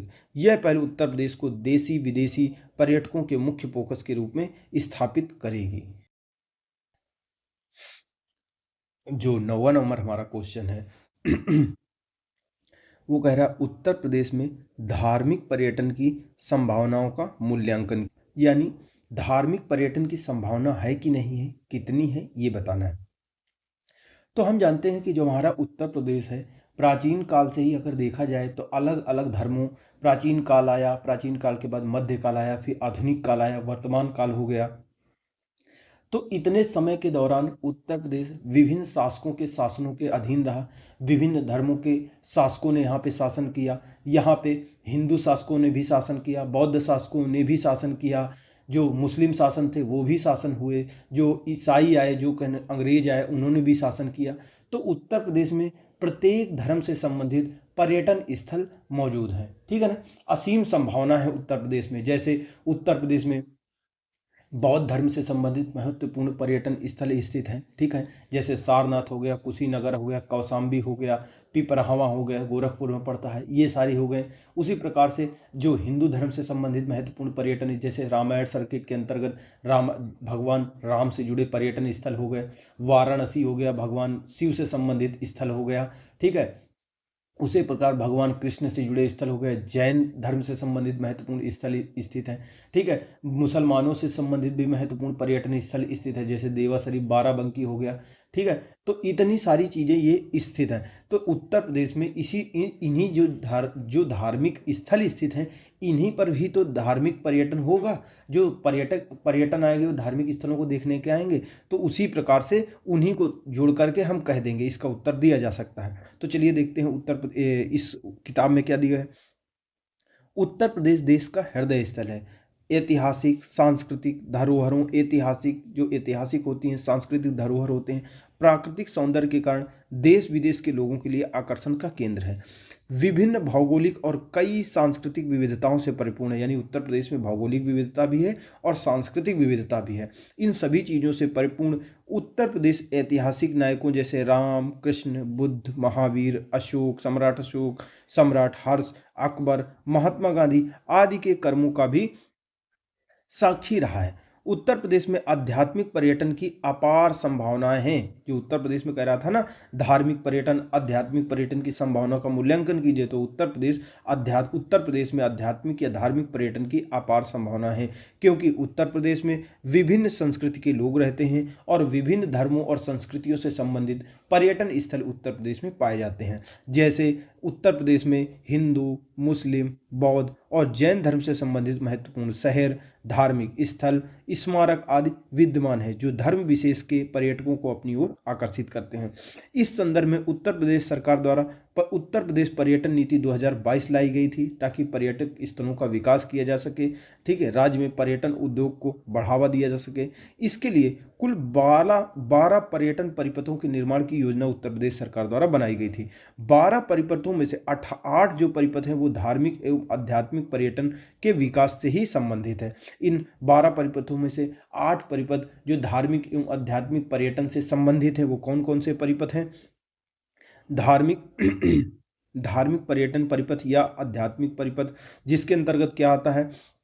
रामायण परिपथ आता है, परिचय लिखा हुआ है लेकिन रामायण परिपथ हो गया, कृष्ण परिपथ हो गया, बौद्ध परिपथ, ठीक है, जैन परिपथ, सूफी या कबीर परिपथ हो गया, आध्यात्मिक परिपथ हो गया, महाभारत परिपथ, शक्तिपीठ परिपथ, यानी रामायण भगवान राम से जुड़े पर्यटन स्थल रामायण सर्किट, कृष्ण से जुड़े पर्यटन स्थल कृष्ण सर्किट, बौद्ध धर्म से जुड़े जो पर्यटन स्थल होंगे बौद्ध परिपथ, जैन धर्म से संबंधित जैन पर्यटन स्थल, इसी प्रकार से अन्य पर्यटन स्थल है। यानी उत्तर प्रदेश पर्यटन नीति 2022 के तहत कुल 12 पर्यटन परिपथों की घोषणा उत्तर प्रदेश सरकार ने की थी, जिनमें से कुल 8 परिपथ धार्मिक एवं आध्यात्मिक पर्यटन सर्किटों के विकास से ही संबंधित है। इस संदर्भ में देखें तो उत्तर प्रदेश में आध्यात्मिक एवं धार्मिक पर्यटन की दृष्टि से कई प्राचीन तीर्थ स्थल मौजूद हैं। यानी उत्तर प्रदेश में कई सभी धर्मों से संबंधित कई प्राचीन तीर्थ स्थल मौजूद हैं, जो आध्यात्मिक और धार्मिक पर्यटन की दृष्टि से महत्वपूर्ण है।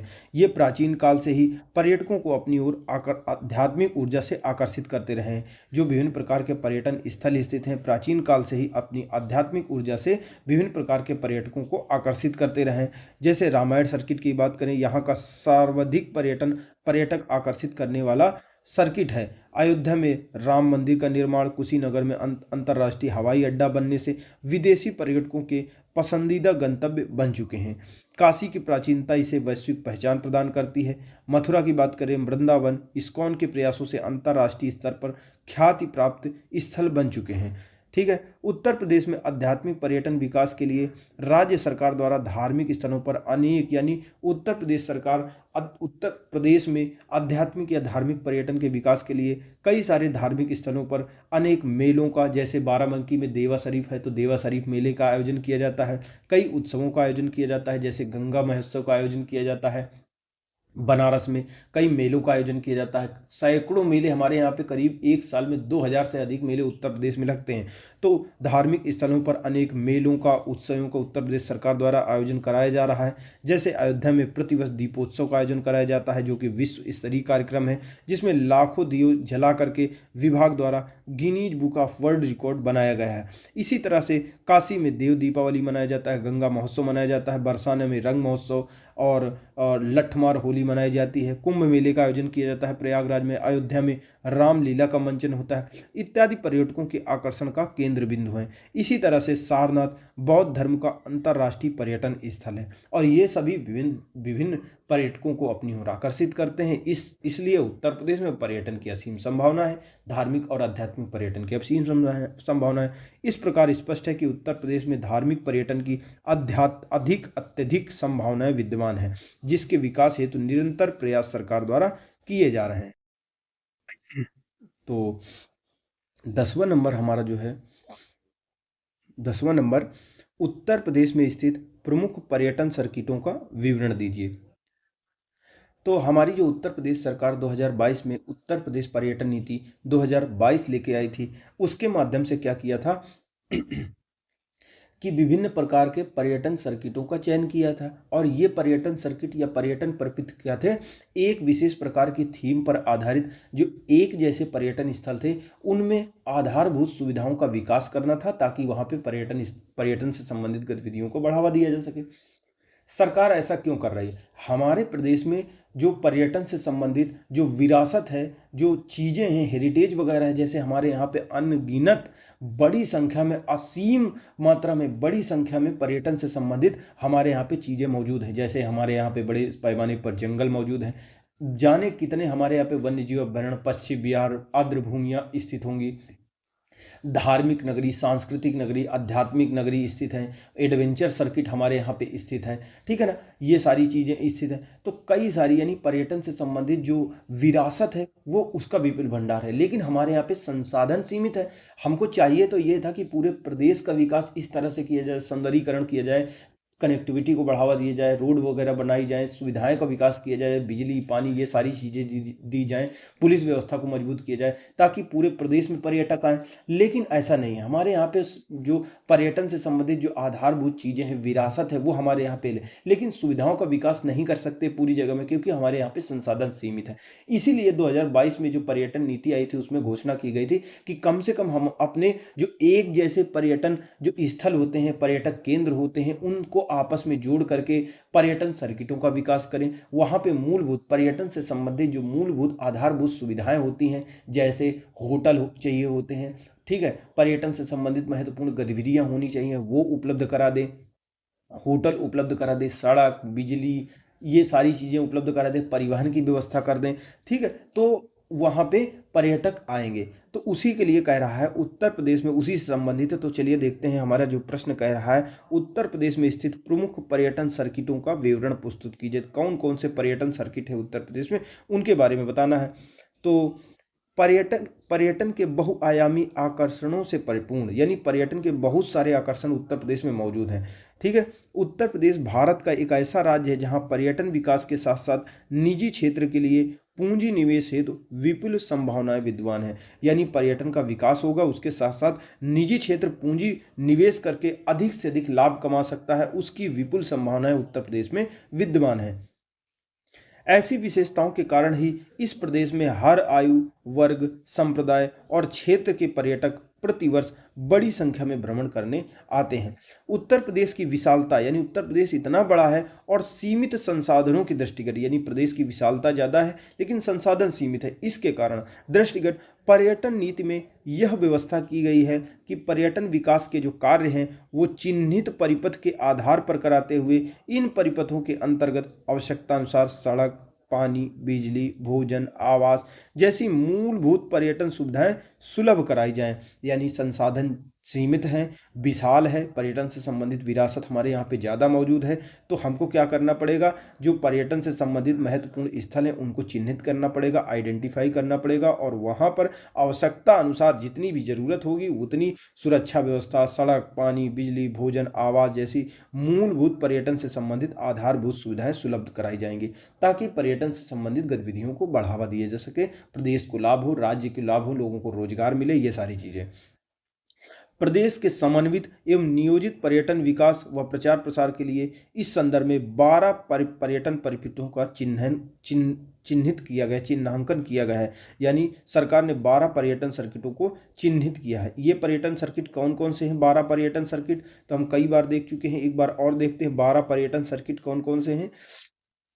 12 पर्यटन सर्किट हैं, रामायण सर्किट, ठीक है, कृष्ण सर्किट या ब्रज सर्किट, बौद्ध परिपथ, महाभारत परिपथ, शक्तिपीठ परिपथ हो गया, आध्यात्मिक परिपथ हो गया, सूफी या कबीर परिपथ, जैन परिपथ, बुंदेलखंड परिपथ, हस्तशिल्प परिपथ, स्वतंत्रता संग्राम परिपथ। स्वतंत्रता संग्राम परिपथ क्या है कि विभिन्न प्रकार के हमारे यहाँ पे जो स्वतंत्रता संग्राम सेनानी रहे हैं, जो लड़े हैं अंग्रेजों से, मारे गए हैं या विजयी हुए हैं, तो उनसे संबंधित, उनके घर से संबंधित, उनके महत्वपूर्ण जहाँ फांसी दिया गया है उनको स्थलों को जोड़ करके एक सर्किट बनाया गया है, उसी को कहते हैं स्वतंत्रता संग्राम सर्किट। वन्य जीव और पारिस्थितिकी पर्यटन सर्किट, इन सभी का विकास, इन सभी को आइडेंटिफाई किया गया है। ठीक है ना। इस प्रकार से उत्तर प्रदेश सरकार द्वारा विकसित किए जाने वाले पर्यटन परिपथों में बुंदेलखंड परिपथ का मुख्य फोकस किसमें है, यानी अलग अलग परिपथों का अलग अलग क्षेत्र में फोकस है। तो बुंदेलखंड परिपथ का फोकस साहसिक, विरासत और वन्य जीव व इको परिपथ अर्थात पारिस्थितिकी पर्यटन परिपथ, जो इको परिपथ का फोकस क्या है, पारिस्थितिकी और प्राकृतिक पर्यटन पर फोकस करता है। तो वहीं बौद्ध जैन रामायण महाभारत सूफी आध्यात्मिक सांस्कृतिक एवं वेलनेस पर्यटन पर आधारित है। यानी बौद्ध जैन रामायण सूफी परिपथ आध्यात्मिक सांस्कृतिक और वेलनेस पर्यटन पर आधारित है। 11 नंबर हमारा क्वेश्चन है, वो कह रहा है उत्तर प्रदेश में पारिस्थितिकी पर्यटन का भविष्य उज्जवल है, इसकी व्याख्या कीजिए। यानी पारिस्थितिकी पर्यटन का मतलब क्या होता है, पहले ये समझ लीजिए। पारिस्थितिकी पर्यटन का मतलब होता है, पर्यटन से तो आप जानते हो, अब पारिस्थितिकी मतलब समझ लीजिए। पारिस्थितिकी का मतलब होता है जो जंगल होता है, ठीक है, झील होते हैं, नदी होते हैं, ठीक है ना, इन सब चीज़ों का आदमी पर्यटन करना आता है। क्यों जंगल क्यों देखने जाएगा, पारिस्थितिकी देखने जाएगा कि जंगल में उसको जानवर देखने को मिलेंगे, हिरन देखने को मिलेगा, तेंदुआ, बाघ, हाथी, ये सारी चीज़ें देखने को मिलेंगी। और नदी देखेगा, ठीक है, नदी वगैरह देखेगा। पारिस्थितिकी के अंतर्गत नदी तो होते हैं, विभिन्न प्रकार के वृक्ष देखने को मिलेंगे नदी में, घड़ियाल, मगरमच्छ, विभिन्न प्रकार के जंगली जानवर, सांप, ये सारी चीज़ें देखने को मिलेंगे। तो उत्तर प्रदेश में इन सारी चीज़ों का भविष्य उज्जवल है कि नहीं है, इसकी व्याख्या करनी है। तो हम जानते हैं उत्तर प्रदेश में बहुत उज्जवल है, क्योंकि उत्तर प्रदेश में इतने ज़्यादा वन्य जीव विहार स्थित हैं। पर्यटन, उत्तर प्रदेश में वन्य जीव विहार हैं, नदियां हैं, पक्षी अभ्यारण्य स्थित हैं, आर्द्र भूमियाँ स्थित हैं, राष्ट्रीय उद्यान स्थित हैं, लखीमपुर खीरी हो गया, मतलब अनगिनत स्थित हैं। इसलिए कह सकते हैं कि उत्तर प्रदेश में पारिस्थितिकी पर्यटन का भविष्य उज्जवल है। तो देखते हैं इसमें उत्तर प्रदेश जो उत्तर में क्या दिया हुआ है। उत्तर प्रदेश सांस्कृतिक भौगोलिक विविधता का प्रदेश है, यानी उत्तर प्रदेश हमारा विविधताओं का देश है, चाहे वो सांस्कृतिक विविधता हो, भौगोलिक विविधता हो, चाहे जो। यह प्राकृतिक संसाधनों से समृद्ध राज्य है। उत्तर प्रदेश के विकास में वन संसाधनों का प्रमुख योगदान है, यानी हमारे उत्तर प्रदेश में वन संसाधन पर्याप्त मात्रा में उपलब्ध है। यहाँ की भौगोलिक संरचना में काफ़ी विभिन्नताएं पाई जाती हैं, इसलिए यहाँ वन एवं पारिस्थितिकी पर्यटन की अपार संभावनाएं मौजूद हैं। पारिस्थितिकी पर्यटन से तात्पर्य क्या होता है, सबसे पहले लिख देते हैं पारिस्थितिकी पर्यटन। जैसे ये दिया हुआ था पारिस्थितिकी पर्यटन का भविष्य उज्जवल है कि नहीं है, तो ये लिख देंगे पारिस्थितिकी पर्यटन से आप क्या समझते हैं, ऐसे लिख देंगे। पहले लिखेंगे पारिस्थितिकी पर्यटन, फिर लिखें पारिस्थितिकी पर्यटन का मतलब क्या होता है। पहले पॉइंट जैसे पहला भूमिका लिख देंगे, पारिस्थितिकी पर्यटन का अर्थ क्या होता है, उससे आप क्या समझते हैं। फिर लिख देंगे भविष्य उज्जवल है कि नहीं होता, तो इतने ज़्यादा हैं हमारे यहाँ पे, उज्जवल है, ऐसे लिख देंगे। ठीक है ना। तो पारिस्थितिकी पर्यटन से क्या तात्पर्य होता है, का तात्पर्य होता है जो पारिस्थितिकी क्षेत्र होते हैं, जो जंगल होते हैं, नदी होती है, ये सारी चीज होते हैं जो प्राकृतिक क्षेत्र होते हैं, उनकी उत्तरदायीपूर्ण यात्रा से होता है। यानी पारिस्थितिकी पर्यटन से तात्पर्य जो प्राकृतिक क्षेत्र हैं, जो पारिस्थितिकी स्थल हैं, चाहे वन्यजीव विहार हो, पक्षी अभ्यारण्य हो, वेटलैंड हो, नदी हो, उन सभी क्षेत्रों की जो भी प्राकृतिक क्षेत्र हैं उनकी यात्रा करो, लेकिन उत्तरदायी पूर्ण यात्रा करो, कि वहाँ पे उत्तरदायी रखना है कि हमको गंदगी नहीं फैलाना है, जंगलों को काटना नहीं है, वन्य जीवों को परेशान नहीं करना है, बल्कि वहाँ की जानकारी लेने जाना है। वहाँ के बच्चे जो जीव जंतु होते हैं उनको खाना खिलाने जाना है, उनकी जानकारी लेने जाना है, उनके बारे में जानना है, ये सारी चीज़ें। यानी पारिस्थितिकी पर्यटन से तात्पर्य प्राकृतिक क्षेत्रों की उत्तरदायीपूर्ण यात्रा से है। इसमें पर्यावरण का संरक्षण, स्थानीय समुदायों का सामाजिक आर्थिक कल्याण सुनिश्चित किया जाता है। यानी एक तरफ इसमें पर्यावरण संरक्षण को बढ़ावा दिया जाता है पारिस्थितिकी पर्यटन में, दूसरी तरफ जो स्थानीय समुदाय होते हैं उनका सामाजिक आर्थिक कल्याण सुनिश्चित किया जाता है। जब पारिस्थितिकी पर्यटन के जरिए कोई पर्यटक पारिस्थितिकी पर्यटन क्षेत्रों में जाएगा तो वहाँ जो आसपास गांव होंगे वहीं पे रुकेगा, उनसे सामान खरीदेगा, उनके यहाँ पे रुकेगा, तो उनका कल्याण होगा कि नहीं होगा। तो वही कह रहा, इसमें प्रकृति संबंधी ज्ञान और समझ विकसित करने का भी प्रयास किया जाता है। जब कोई जंगल में जाता है तो वो चाहता है जंगल की जानकारी ले ले, जो वहाँ पे वनस्पतियाँ पाई जाती हैं, जो जीव जंतु पाए जाते हैं, शेर, बाघ, गैंडा, हाथी, उनके सभी के बारे में यानी प्रकृति संबंधी ज्ञान और समझ विकसित करने का भी प्रयास किया जाता है। यानी पारिस्थितिकी पर्यटन से तात्पर्य प्राकृतिक क्षेत्रों की उत्तरदायी पूर्ण यात्रा से है। इसमें पर्यावरण का संरक्षण, स्थानीय समुदाय का सामाजिक आर्थिक कल्याण, साथ ही साथ प्रकृति संबंधी ज्ञान और समझ विकसित करने का भी प्रयास शामिल है। उत्तर प्रदेश वन एवं वन्य जीवों से समृद्ध प्रदेश है। हमारा उत्तर प्रदेश में वन और वन्य जीव भारी मात्रा में उपलब्ध हैं। यहाँ के वनों में अनेक वन्य जीव पाए जाते हैं, जैसे हमारे यहाँ पे चीता, बाघ, तेंदुआ, गीदड़, खरगोश, लोमड़ी, गिलहरी, बगुला, कबूतर, सारस, तीतर, मैना, बुलबुल, तोता इत्यादि। जो तालाबों में मगरमच्छ वगैरह, एलिगेटर वगैरह पाए जाते हैं, क्रोकोडाइल इत्यादि के साथ जलीय जीवों की उपस्थिति भी पर्याप्त मात्रा में है। देश का राष्ट्रीय जलीय जीव गंगा डॉल्फिन भी उत्तर प्रदेश में पाया जाता है। ठीक है, इसलिए उत्तर प्रदेश में जो पारिस्थितिकी पर्यटन है उसकी अपार संभावना है, कह सकते हैं। उत्तर प्रदेश सरकार द्वारा वन और वन्य जीवों के संरक्षण के लिए अनेक वन्य जीव अभ्यारण्य, पश्चिमी बिहार बाघ अभ्यारण्य, राष्ट्रीय पार्क घोषित किए गए हैं। ये सभी यानी उत्तर प्रदेश सरकार द्वारा पारिस्थितिकी जीवों के संरक्षण के लिए, वन और वन्य जीवों के संरक्षण के लिए अनेक उत्तर प्रदेश सरकार ने वन्य जीव अभ्यारण्य, पश्चिमी बिहार बाघ अभ्यारण्य, राष्ट्रीय पार्क घोषित किए हैं। ये सभी प्राकृतिक स्थल पारिस्थितिकी पर्यटन की दृष्टि से बेहद आकर्षक एवं मनोरक पर्यटक स्थल हैं। ठीक है, उत्तर प्रदेश में वन्य जीव स्थल कौन कौन से हैं? जो पारिस्थितिकी पर्यटन के अंतर्गत जो वन्य जीव हैं उनके कौन कौन से संरक्षण स्थल स्थित हैं? तो उत्तर प्रदेश में विभिन्न संरक्षण योजनाएं चल रही हैं। वन्य जीव को संरक्षण करने के लिए उत्तर प्रदेश सरकार विभिन्न वन्य जीव संरक्षण योजनाएं चला रही। वन्य जीव विहार स्थापित किया है। वन्य जीव विहार जैव मंडल आरक्षित क्षेत्र स्थित है। बाघ अभ्यारण्य स्थित है। हाथी अभ्यारण्य स्थित है। चिड़ियाघर, पक्षी विहार, राष्ट्रीय पार्क, सफारी पार्क, आर्द्रभूमि स्थल, ये सभी स्थल हैं। ठीक है, राज्य में वन एवं इको पर्यटन को बढ़ावा देने के लिए यानी सरकार चाहती है कि राज्य में वन एवं पारिस्थितिकी पर्यटन को बढ़ावा दिया जाए। इसके लिए वन एवं इको पर्यटन परिपथ विकास किया गया है, स्थापित किया गया है। यानी उत्तर प्रदेश में वन एवं पारिस्थितिकी पर्यटन को बढ़ावा देने के लिए सरकार ने वन एवं पारिस्थितिकी पर्यटन परिपथ का विकास किया है।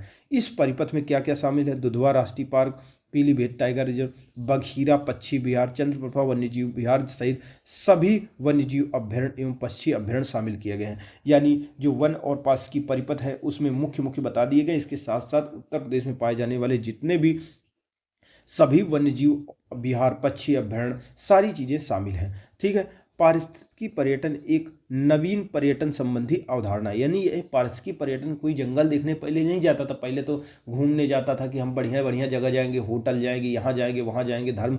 लेकिन अब जो पारिस्थितिकी पर्यटन है कि लोग जंगल देखने जाते हैं, जंगली जानवरों को देखने जाते हैं, तालाब, झील, नदियाँ देखने जाते हैं। ये एक नई अवधारणा है। यानी पारिस्थितिकी पर्यटन एक नवीन पर्यटन संबंधी अवधारणा है जिसमें वन और वन्य जीव संरक्षण, स्थानीय समुदाय का सामाजिक आर्थिक उन्नयन की भावना प्रबल होती है। यह प्रकृति के साथ एकाकार पर आधारित पर्यटन अवधारणा है।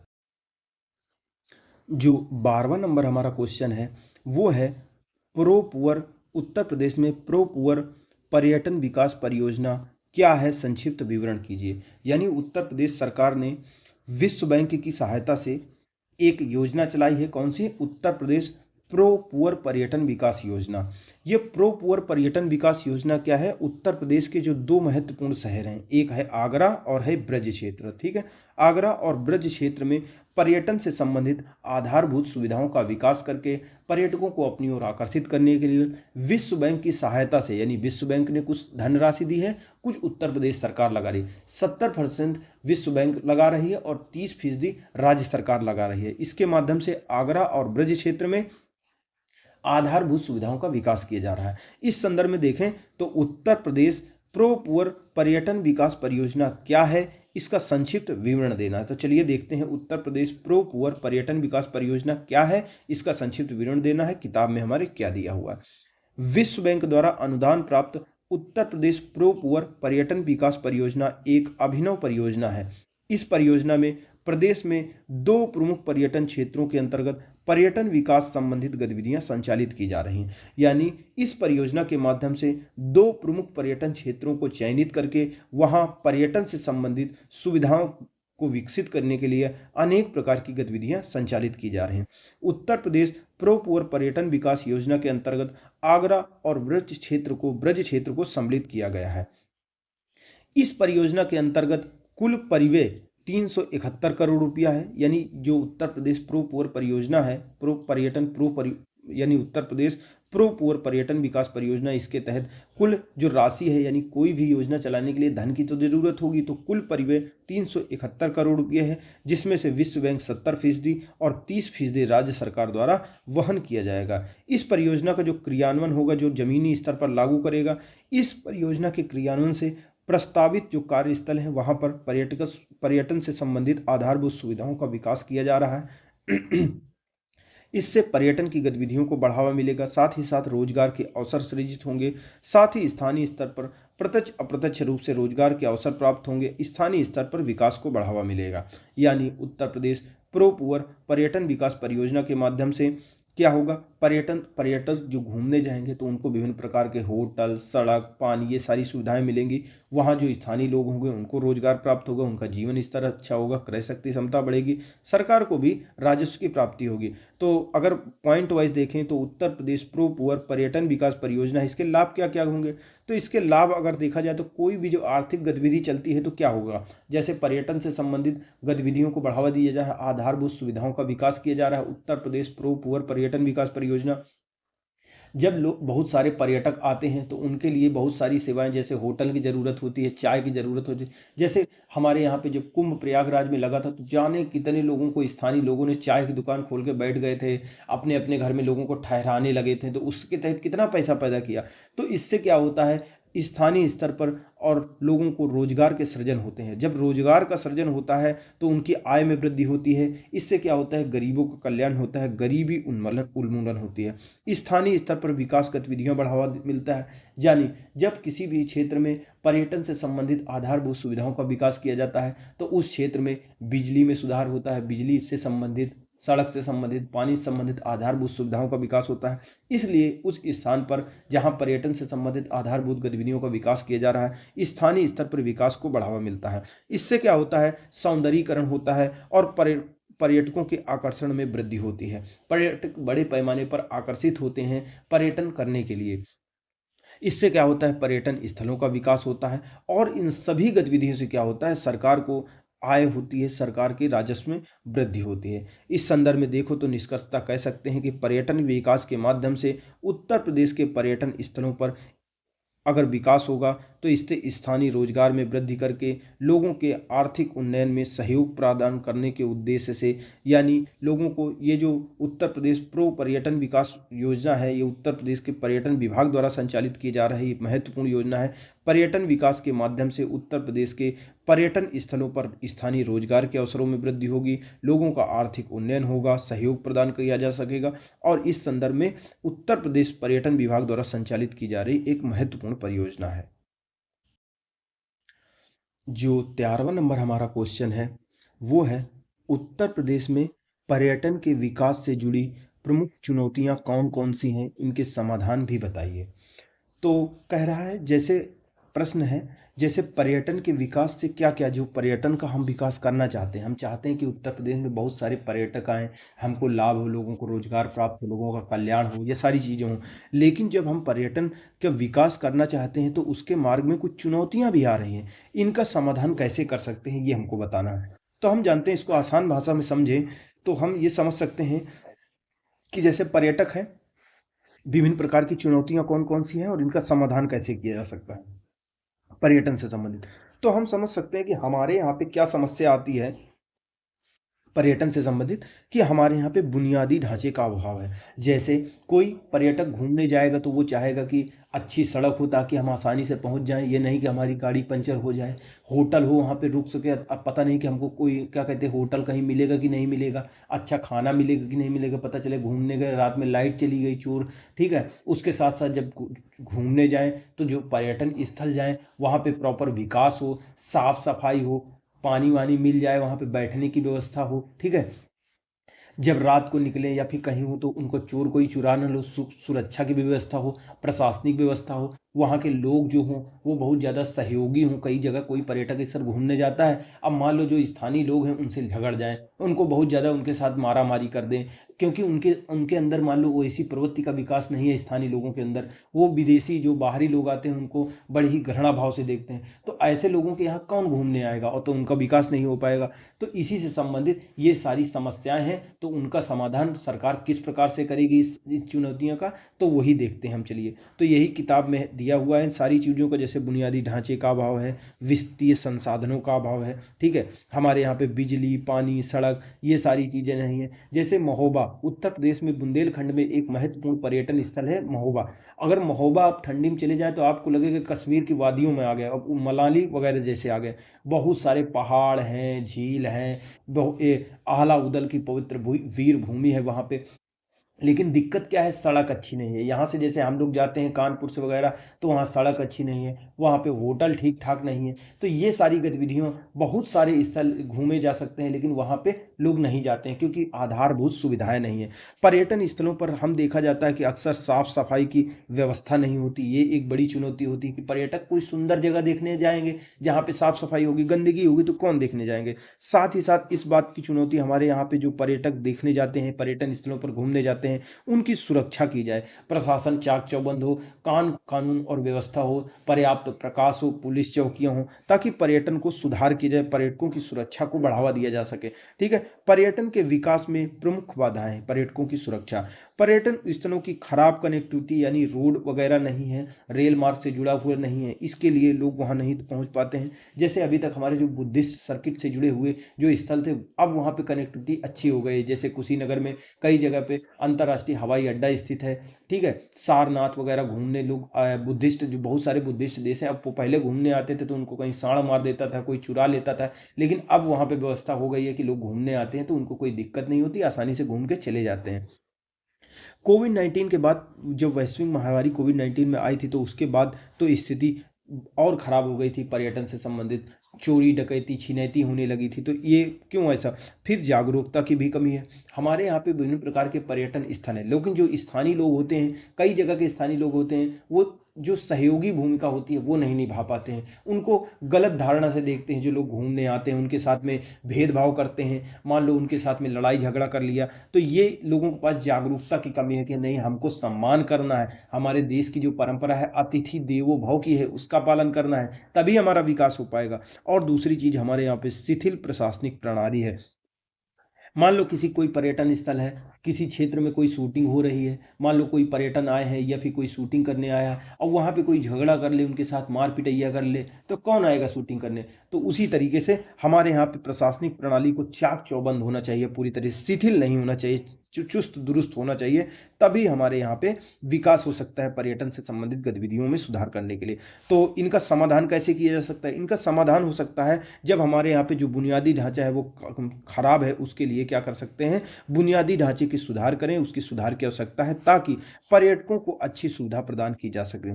स्वच्छ भारत मिशन, साफ सफाई, गंदगी बहुत ज़्यादा है तो उसको दूर करने के लिए सरकार स्वच्छ भारत मिशन के तहत भारत को वैश्विक स्तर पर एक स्वच्छ देश के रूप में प्रस्तुत करने का प्रयास सरकार कर रही है, ताकि विदेशी पर्यटकों को आकर्षित किया जा सके प्रदेश में।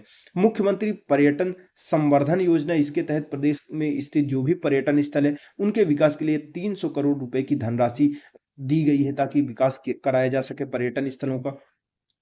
पर्यटकों की सुरक्षा सरकार के समक्ष एक बड़ी चुनौती होती है। इससे निपटने के लिए सरकार के साथ साथ आम नागरिकों को भी अपनी साझी जिम्मेदारी समझनी होगी। अतिथि देवो भव तभी सफल हो पाएगा। यानी केवल पर्यटकों की सुरक्षा सरकार की ही भावना नहीं है, वहाँ के लोगों को भी समझना चाहिए कि अगर कोई किसी जैसे कोई पर्यटक आया हुआ है, कोई टूरिस्ट विदेश से आया हुआ है, या कश्मीर से आया हुआ है, या केरल से आया हुआ है हमारे प्रयागराज में, तो उसके साथ कोई अभद्र व्यवहार न करें। अगर वो कुछ कह भी रहा है तो उसकी बात सुने, उसको प्यार दें, ताकि वो हमारे पास आए कि वहाँ के लोगों का व्यवहार बहुत अच्छा है, तभी तो आएगा कोई घूमने, नहीं तो नहीं आएगा। तो पर्यटकों की सुरक्षा सरकार के समक्ष एक बड़ी चुनौती है। इससे निपटने के लिए सरकार के साथ साथ आम नागरिकों को भी अपनी जिम्मेदारी समझनी होगी, तभी अतिथि देवो भव सफल हो पाएगा। पर्यटन स्थलों को जोड़ने के लिए सरकार ने विभिन्न प्रकार के पर्यटन सर्किटों का विकास किया है, जैसे बौद्ध सर्किट, रामायण सर्किट आदि सर्किटों के माध्यम से एक दूसरे पर्यटन स्थलों के बीच में कनेक्टिविटी का विकास किया जा रहा है, उनको आपस में जोड़ा जा रहा है। जो शिथिल प्रशासनिक प्रणाली है उसको अपनी जिम्मेदारी समझते हुए आम जनमानस में जागरूकता के माध्यम से घरेलू तथा विदेशी पर्यटकों के सम्मान का भाव जगाना चाहिए। यानी प्रशासनिक प्रणाली को अच्छा किया जाना चाहिए, चुस्त दुरुस्त किया जाना चाहिए, साथ ही साथ जनता में जागरूकता पैदा की जानी चाहिए। ठीक है, घरेलू तथा विदेशी पर्यटकों का, ताकि वो सम्मान के कर सकें और पर्यटक हमारे यहाँ पे आ सकें। तो चलिए देखते हैं उत्तर में क्या दिया हुआ, हमने मेन बॉडी समझ लिया, अब देखते हैं किताब में क्या दिया हुआ। प्रश्न था उत्तर प्रदेश में पर्यटन विकास से जुड़ी प्रमुख चुनौतियाँ क्या है, यानी पर्यटन सुविधाओं का विकास क्यों नहीं हो पा रहा है, पर्यटन से संबंधित गतिविधियों का विकास क्यों नहीं हो पा रहा है, उसके समक्ष क्या चुनौतियाँ हैं, इसके समाधान को बताइए। तो भूमिका में लिख सकते हैं उत्तर प्रदेश एक समृद्ध ऐतिहासिक सांस्कृतिक विरासत वाला प्रदेश है। इसे महाकाव्यों, पवित्र नदियों, प्राचीन शहरों, तीर्थों की भूमि कहा जाता है। प्रतिवर्ष देश विदेश से लाखों पर्यटन हमारे यहाँ पे पर्यटक गतिविधियों का लाभ उठाने आते हैं। उत्तर प्रदेश के पर्यटन विकास से संबंधित अनेक प्रकार की चुनौतियां विद्यमान है। कौन कौन सी चुनौतियां हैं पर्यटन से संबंधित? हमारे यहाँ पे बुनियादी ढांचा नहीं है, बिजली, पानी, सड़क, होटल, ये सारी सुविधा नहीं है। हमारे यहाँ पे सुरक्षा की व्यवस्था नहीं है, यानी जो पर्यटक आते हैं उनकी सुरक्षा की व्यवस्था करना भी एक बड़ी चुनौती आती है। साथ ही साथ पर्यटन स्थलों की साफ सफाई होनी चाहिए, ये व्यवस्था नहीं। वित्तीय संसाधनों का अभाव है। पर्यटन स्थलों के बीच में खराब कनेक्टिविटी भी एक बड़ी चुनौती आती है कि रोड वगैरह नहीं है कि आपस में कई सारे एक जैसे पर्यटन स्थल आपस में जुड़े हो तो आसानी से एक जगह घूमने आए तो दूसरी जगह भी आसानी से चला जाए कि भाई लगे हाथे हो ये भी घूम लेते हैं। महामारी के बाद देखा गया था कि स्थिति और खराब हो गई थी। हमारे यहाँ पे लोग जागरूक नहीं है कि पर्यटन का कितना महत्व होता है, कितना विकास में योगदान होता है, क्यों करना चाहिए, पर्यटकों का सम्मान करना चाहिए, उसके साथ अच्छा व्यवहार करना चाहिए। और दूसरी चीज जो प्रशासनिक प्रणाली है वो भी शिथिल है। ठीक है, इनका समाधान कैसे हो सकता है? पर्यटकों को अच्छी सुविधाएं हमको प्रदान करनी होगी, उनके साथ अच्छा व्यवहार करना होगा, हमको अच्छी सड़क, अच्छी चीज़ें बनानी होंगी, बुनियादी ढांचे में सुधार करना होगा, साफ सफाई पर बल देना होगा, स्वच्छ भारत मिशन जैसी योजनाओं के माध्यम से, ताकि पर्यटक आकर्षित हों। सुंदर जगह जाना कौन नहीं पसंद करता। साथ ही सरकार क्या कर रही है, 300 करोड़ की राशि से पर्यटन स्थलों का विकास कर रही है। पर्यटकों की सुरक्षा सरकार के समक्ष चुनौती है, उसको भी दूर करने के लिए सरकार प्रयास कर रही है। ठीक है, इसके लिए क्या करना होगा, आम नागरिकों को बढ़ चढ़कर आगे आना होगा, तभी सुरक्षा सुनिश्चित हो पाएगी। पर्यटन स्थलों को जोड़ने के लिए सरकार कई प्रयास कर रही है, इसी तरह और प्रयास किए जाने चाहिए, जैसे रामायण सर्किट, बौद्ध सर्किट, जैन सर्किट आदि। ठीक है, शिथिल प्रशासनिक व्यवस्था को भी सुदृढ़ किया जा रहा है। आम जनमानस में जागरूकता लाई जा रही है ताकि विदेशी और भारतीय पर्यटकों के प्रति सम्मान को बढ़ावा दिया जा सके। इस तरह निष्कर्षतः हम कह सकते हैं कि निश्चित रूप से यदि इस प्रकार की चुनौतियों को समय रहते निपटा लिया जाए, समाधान कर लिया जाए, तो उत्तर प्रदेश के साथ साथ भारत के पर्यटन का भविष्य और बेहतर हो जाएगा और यूपी नहीं देखा तो इंडिया नहीं देखा का स्लोगन चरितार्थ हो सकेगा। जो 14 नंबर हमारा क्वेश्चन है वो कह रहा है यूपी नहीं देखा तो इंडिया नहीं देखा। ये जो थीम है इसके क्या निहितार्थ हैं, संक्षिप्त चर्चा कीजिए। तो चलिए हम इसके बारे में समझ लेते हैं। ये एक उत्तर प्रदेश का जो हमारा पर्यटन विभाग है, उत्तर प्रदेश का पर्यटन विभाग है, इसने एक नारा दिया था, एक स्लोगन दिया था कि यूपी नहीं देखा भैया, यूपी नहीं देखा तो इंडिया नहीं देखा। अगर आपने यूपी देखा ही नहीं तो समझ लो कि इंडिया देखा ही नहीं देखा। ठीक है, तो यही कह रहा। तो हुआ ये था, उत्तर प्रदेश सरकार ने उत्तर प्रदेश का जब जो पर्यटन विभाग था, उत्तर प्रदेश का स्थापना दिवस होता है 24 जनवरी। तो 24 जनवरी के दिन उत्तर प्रदेश की स्थापना दिवस जो कि 24 जनवरी को होता है, उस दिन पर्यटन विभाग ने क्या किया था, उत्तर प्रदेश के पर्यटन विभाग ने उत्तर प्रदेश के बारे में जानकारी का प्रसारित करने के लिए, पर्यटकों को आकर्षित करने के लिए, उत्तर प्रदेश के जो पर्यटन विभाग था उसने यूपी नहीं देखा इंडिया, यूपी नहीं देखा तो इंडिया नहीं देखा नामक टैगलाइन यानी स्लोगन जारी किया था। ये चला गया 2018 में इसको जारी कर दिया गया था, लेकिन कुछ उस समय फर्क नहीं पड़ा। ठीक है, ज़्यादा प्रभाव नहीं हुआ इसका, कुछ वो नहीं हुआ। लेकिन एक काम तब आया जब लॉकडाउन पड़ गया, पूरी अर्थव्यवस्था उत्तर प्रदेश की पटरी से उतर गई। तो पर्यटन विभाग ने कमर कसी, यानी पर्यटन विभाग आगे आ गया, मोर्चा संभाला और उसने इस टैगलाइन जो यूपी नहीं देखा तो इंडिया नहीं देखा, इसका प्रचार प्रसार किया और बड़े पैमाने पर पर्यटकों को आकर्षित किया गया।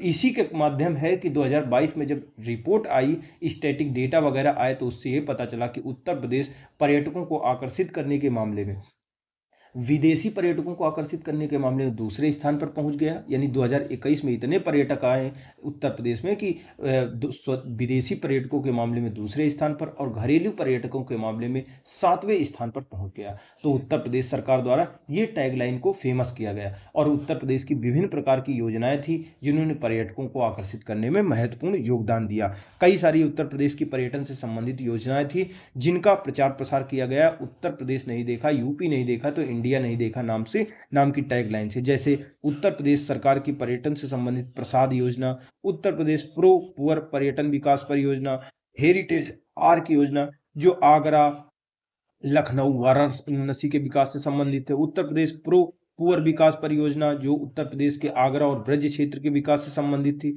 इसी प्रकार प्रसाद योजना, बनारस में गंगा महोत्सव, पर्यटन सर्किट जिसी प्रकार से रामायण सर्किट, जैन सर्किट, बौद्ध सर्किट आदि, ठीक है। प्रयाग में कुंभ मेला का आयोजन किया जा रहा है। इन सभी में थीम रखी जा रही है, क्या किया जा रहा है? यूपी नहीं देखा भैया तो इंडिया नहीं देखा। अयोध्या में दीपोत्सव का आयोजन, स्वदेश दर्शन योजना, बरसाना का होली महोत्सव, लठमार होली आदि, ये सारी योजनाएं चलाई जा रही हैं। उत्सवों का आयोजन किया जा रहा है ताकि पर्यटकों को आकर्षित किया जा सके। इस संदर्भ में उत्तर प्रदेश के जो पर्यटन विभाग द्वारा यूपी नहीं देखा तो इंडिया नहीं देखा जो टैगलाइन जारी किया गया था, उसने महत्वपूर्ण भूमिका निभाई और पर्यटकों को आकर्षित किया। तो चलिए देखते हैं उत्तर में क्या दिया हुआ है। प्रश्न क्या कह रहा? प्रश्न है यूपी नहीं देखा तो इंडिया नहीं देखा भैया, इस थीम के क्या निहितार्थ है? संक्षिप्त में टिप्पणी कीजिए, चर्चा कीजिए। सामाजिक, उत्तर देखते हैं क्या दिया हुआ है। सामाजिक, आर्थिक, सामाजिक, सांस्कृतिक, सामाजिक, धार्मिक, सांस्कृतिक, राजनीतिक, आर्थिक दृष्टिकोण से, इन सभी दृष्टिकोणों से, शायद सामाजिक बात करें, आर्थिक, धार्मिक, राजनीतिक, सांस्कृतिक आदि दृष्टिकोण से उत्तर प्रदेश का देश में महत्वपूर्ण स्थान है। विविधता से परिपूर्ण है हमारा उत्तर प्रदेश, चाहे भौगोलिक विविधता हो, सांस्कृतिक विविधता हो, धार्मिक विविधता हो, ठीक है, सारी विविधताओं से परिपूर्ण है। इस प्रदेश में भिन्न भिन्न धर्मों, पंथों, संप्रदायों के लोग निवास करते हैं जिनके बीच धार्मिक और सांस्कृतिक विभिन्नता होने के बावजूद वे आपसी सामंजस्य बनाए रखते हैं, यानी आपसी सामंजस्यपूर्ण तरीके से आपस में रहते हैं। इसी क्रम में उत्तर प्रदेश पर्यटन विभाग ने वर्ष 2018 में, ठीक है, उत्तर प्रदेश में विभिन्न प्रकार के पर्यटन स्थल मौजूद हैं, ठीक है, विभिन्न प्रकार की धार्मिक और सांस्कृतिक विभिन्नता मौजूद है, लेकिन आपस में सामंजस्यपूर्ण रहते हैं। इसी क्रम में उत्तर प्रदेश पर्यटन विभाग ने 2018 में उत्तर प्रदेश स्थापना दिवस 2000, जो उत्तर प्रदेश स्थापना दिवस 24 जनवरी को जो होता है, यानी इसी क्रम में उत्तर प्रदेश के पर्यटन विभाग ने 2018 में उत्तर प्रदेश की स्थापना दिवस के अवसर पर, जो कि 24 जनवरी को होता है, यूपी नहीं देखा तो इंडिया नहीं देखा नाम की टैगलाइन जारी किया। फिर क्या हुआ? कोविड-19 महामारी आई, 2018 को जारी कर दिया गया। फिर आई कोविड-19, मामला वैसे चल रहा था। कोविड-19 वैश्विक महामारी के वक्त प्रदेश की अर्थव्यवस्था पूरी तरीके से पटरी से उतर गई, हर खस्ता हाल हो गई। इस अर्थव्यवस्था को पुनर्जीवित करने के लिए पर्यटन विभाग ने मोर्चा संभाला, अपनी कमर कसी और पर्यटकों को आकर्षित करने के लिए प्रमुख पर्यटक स्थलों के साथ साथ प्रदेश की खूबसूरती के विषय में, यानी प्रमुख पर्यटन स्थल हैं जिसके साथ साथ उसके साथ साथ खूबसूरती के विषय में देश भर के पर्यटकों को जानकारी दी गई। देश भर के पर्यटकों को जानकारी दी गई, किस बारे में जानकारी दी गई? यूपी नहीं देखा तो इंडिया नहीं देखा, महत्वपूर्ण पर्यटन स्थलों के बारे में। इस संदर्भ में उत्तर प्रदेश सरकार द्वारा विभिन्न योजनाएं चलाई गई थी, पर्यटन से संबंधित विभिन्न प्रकार की योजनाएं चलाई गई थी ताकि पर्यटकों को आकर्षित किया जा सके। उत्तर प्रदेश प्रो पुअर पर्यटन विकास परियोजना जो आगरा और ब्रज क्षेत्र के विकास से संबंधित है। हेरिटेज आर्क परियोजना चलाई जा रही थी जो आगरा, लखनऊ, वाराणसी के विकास पर आधारित थी। ब्रेड एंड ब्रेकफास्ट योजना चलाई जा रही थी। बरसाना होली का महोत्सव सरकार द्वारा आयोजन किया जा रहा था। इन सभी में टैगलाइन जारी किया जा रहा था, यूपी नहीं देखा तो इंडिया नहीं देखा। स्वदेश दर्शन योजना, अयोध्या दीपोत्सव, प्रयागराज में कुंभ मेला, पर्यटन सर्किट, विभिन्न प्रकार के बरसाना यानी बनारस, गंगा महोत्सव, प्रसाद योजना, इन सभी के माध्यम से उत्तर प्रदेश के पर्यटन स्थलों का प्रचार प्रसार किया जा रहा था और टैगलाइन का प्रसार प्रसार किया जा रहा था।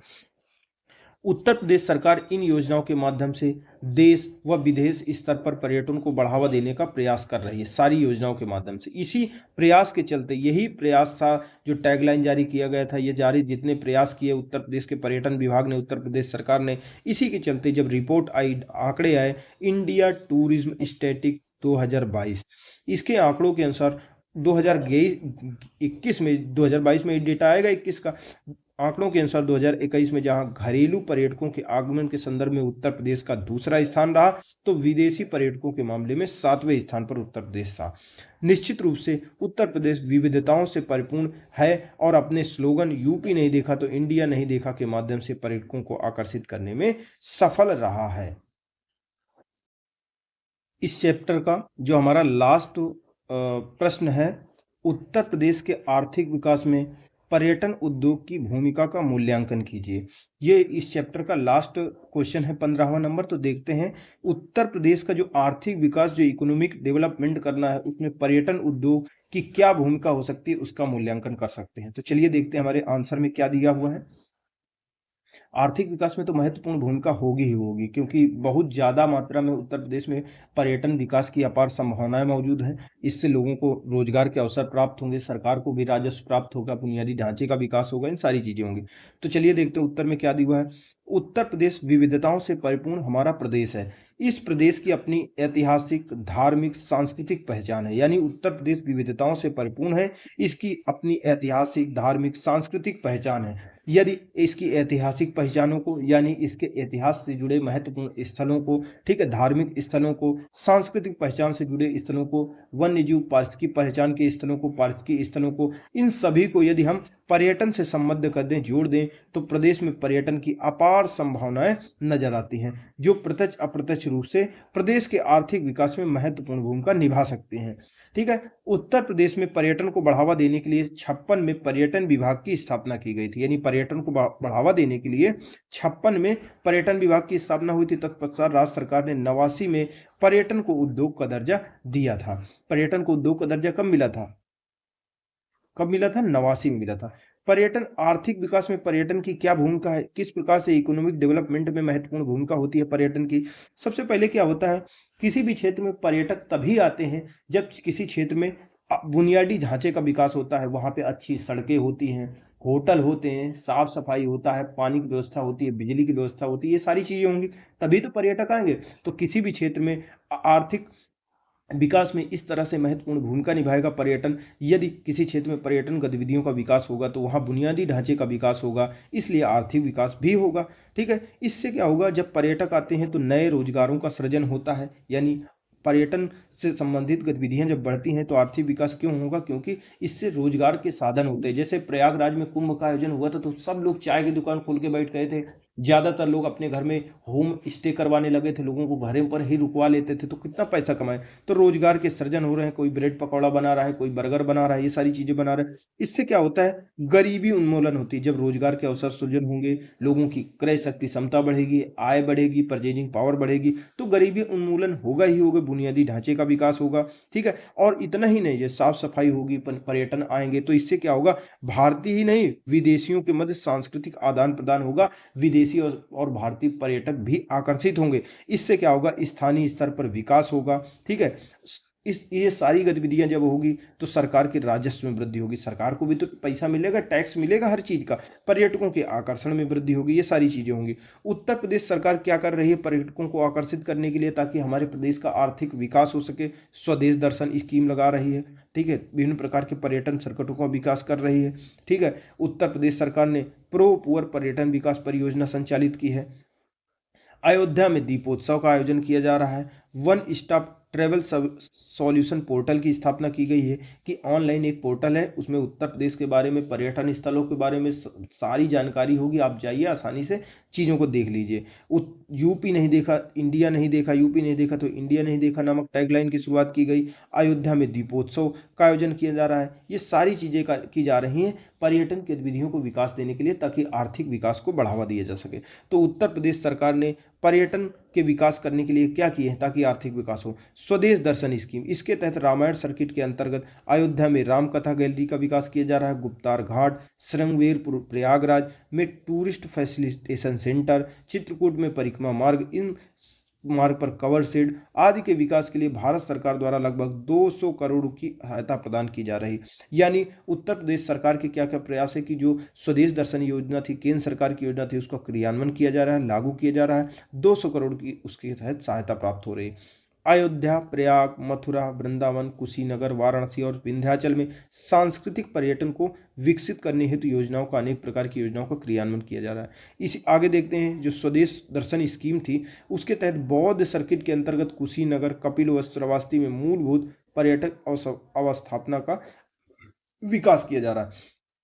तो हम देखते हैं जो पर्यटन सर्किट है, तो 2022 की जो नीति आई थी उत्तर प्रदेश की पर्यटन नीति, उसके तहत लागू किया गया था बौद्ध circuit, Jain circuit, Ramayan circuit, Mahabharat circuit. लेकिन स्वदेश दर्शन जो स्कीम थी उसके माध्यम से इसमें आधारभूत सुविधाओं का विकास किया गया बौद्ध सर्किट में भी। यानी स्वदेश दर्शन स्कीम के तहत बौद्ध सर्किट के अंतर्गत कुशीनगर, कपिलवस्तु, श्रावस्ती में मूलभूत पर्यटक अवस्थापना का विकास किया जा रहा है। सरकार क्या कर रही है, हमारी उत्तर प्रदेश सरकार, इतना ही नहीं है, उत्तर प्रदेश सरकार क्या कर रही है, विश्व बैंक के साथ मिलकर, यानी विश्व बैंक एवं भारत सरकार के साथ उत्तर प्रदेश प्रो पुअर पर्यटन विकास परियोजना, यानी विश्व बैंक और भारत सरकार मिलकर के, विश्व बैंक उत्तर प्रदेश सरकार मिलकर उत्तर प्रदेश प्रो पुअर पर्यटन विकास परियोजना का संचालन कर रही है 371 करोड़ रुपये की लागत से, जिसमें उत्तर प्रदेश सरकार 30% और जो विश्व बैंक है वो 70% देगी और 371 करोड़ रुपया इसमें आएंगे कुल मिला के। सांस्कृतिक पर्यटन को बढ़ावा देने के लिए उत्तर प्रदेश सरकार अयोध्या में दीपोत्सव का आयोजन कर रही है, बनारस में गंगा महोत्सव का आयोजन कर रही है, one stop travel solution portal की व्यवस्था की गई है। यानी एक पोर्टल होगा, उसमें सारी सुविधाओं, सारी जानकारी उत्तर प्रदेश के पर्यटन से संबंधित। मान लो आप पर्यटन करना चाहते हैं, कहीं घूमना चाहते हैं उत्तर प्रदेश में, आप इस one stop travel solution portal में जाइए, आपको सारी जानकारी मिल जाएगी, कहाँ पे होटल है, कहाँ पे नहीं है, कौन कौन सी वहाँ सुविधाएं हैं, क्या कौन कौन से पर्यटन स्थल हैं, क्या क्या वहाँ पे मिल जाएगा, क्या क्या नहीं मिल जाएगा, कहाँ से बस मिलेगी, कहाँ से टेम्पो मिलेगी। वो सारी चीज़ें आप उत्तर प्रदेश के बारे में अगर जानना चाहते हैं तो one stop travel solution portal के माध्यम से जानकारी प्राप्त कर सकते हैं। इसी संदर्भ में उत्तर प्रदेश के पर्यटन विभाग ने यूपी नहीं देखा तो इंडिया नहीं देखा नामक टैगलाइन की ब्रांडिंग की थी। इसका प्रचार प्रसार किया था ताकि राष्ट्रीय अंतर्राष्ट्रीय स्तर के पर्यटकों को आकर्षित किया जा सके। इसी के साथ साथ दक्षिण कोरिया में आयोजित कराया गया क्या, अयोध्या दीपोत्सव में सांस्कृतिक दल का प्रतिभाग कराया गया। इस संदर्भ में अगर देखा जाए तो निष्कर्षतः हम कह सकते हैं कि उत्तर प्रदेश में पर्यटन को और अधिक लाभप्रद बनाने के लिए, और ज़्यादा लाभप्रद बनाना है तो प्रदेश, देश व आम जनमानस के सम्मिलित प्रयास की आवश्यकता है। यानी उत्तर प्रदेश में अगर पर्यटक गतिविधियों को और अधिक बढ़ावा देना चाहते हैं और अधिक लाभप्रद बनाना चाहते हैं तो प्रदेश सरकार के साथ साथ, यानी देश प्रदेश की सरकार के साथ साथ आम जनमानस को सम्मिलित होकर प्रयास करना चाहिए। जनमानस क्या कर सकता है, जनता लोग जागरूक कर सकते हैं कि पर्यटकों का क्या महत्व होता है। अपने यहाँ पे जो पर्यटक आए उनका सम्मान करें, उनके साथ अच्छे से पेश आएँ। अगर कोई उन्हें परेशान करता है तो उसको रोके, अपने यहाँ पे होम स्टे की व्यवस्था कराएं, सारी सुविधाओं का विकास करें। यानी पर्यटन को और अधिक लाभप्रद बनाना है तो उसके साथ साथ सरकार के साथ साथ आम जनमानस को भी इसके लिए प्रयास करना चाहिए।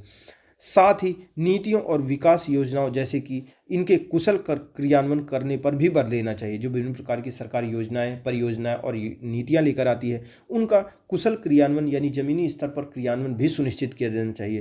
विभिन्न प्रकार की नीतियां और योजना जैसे स्वदेश दर्शन योजना, प्रसाद योजना, हृदय योजना, सुगम्य भारत योजना आदि, स्वच्छ भारत योजना, इनके कुशल क्रियान्वयन के द्वारा बढ़ावा दिया जाने से कुशल क्रियान्वयन किया जाना चाहिए ताकि पर्यटक आकर्षित हों।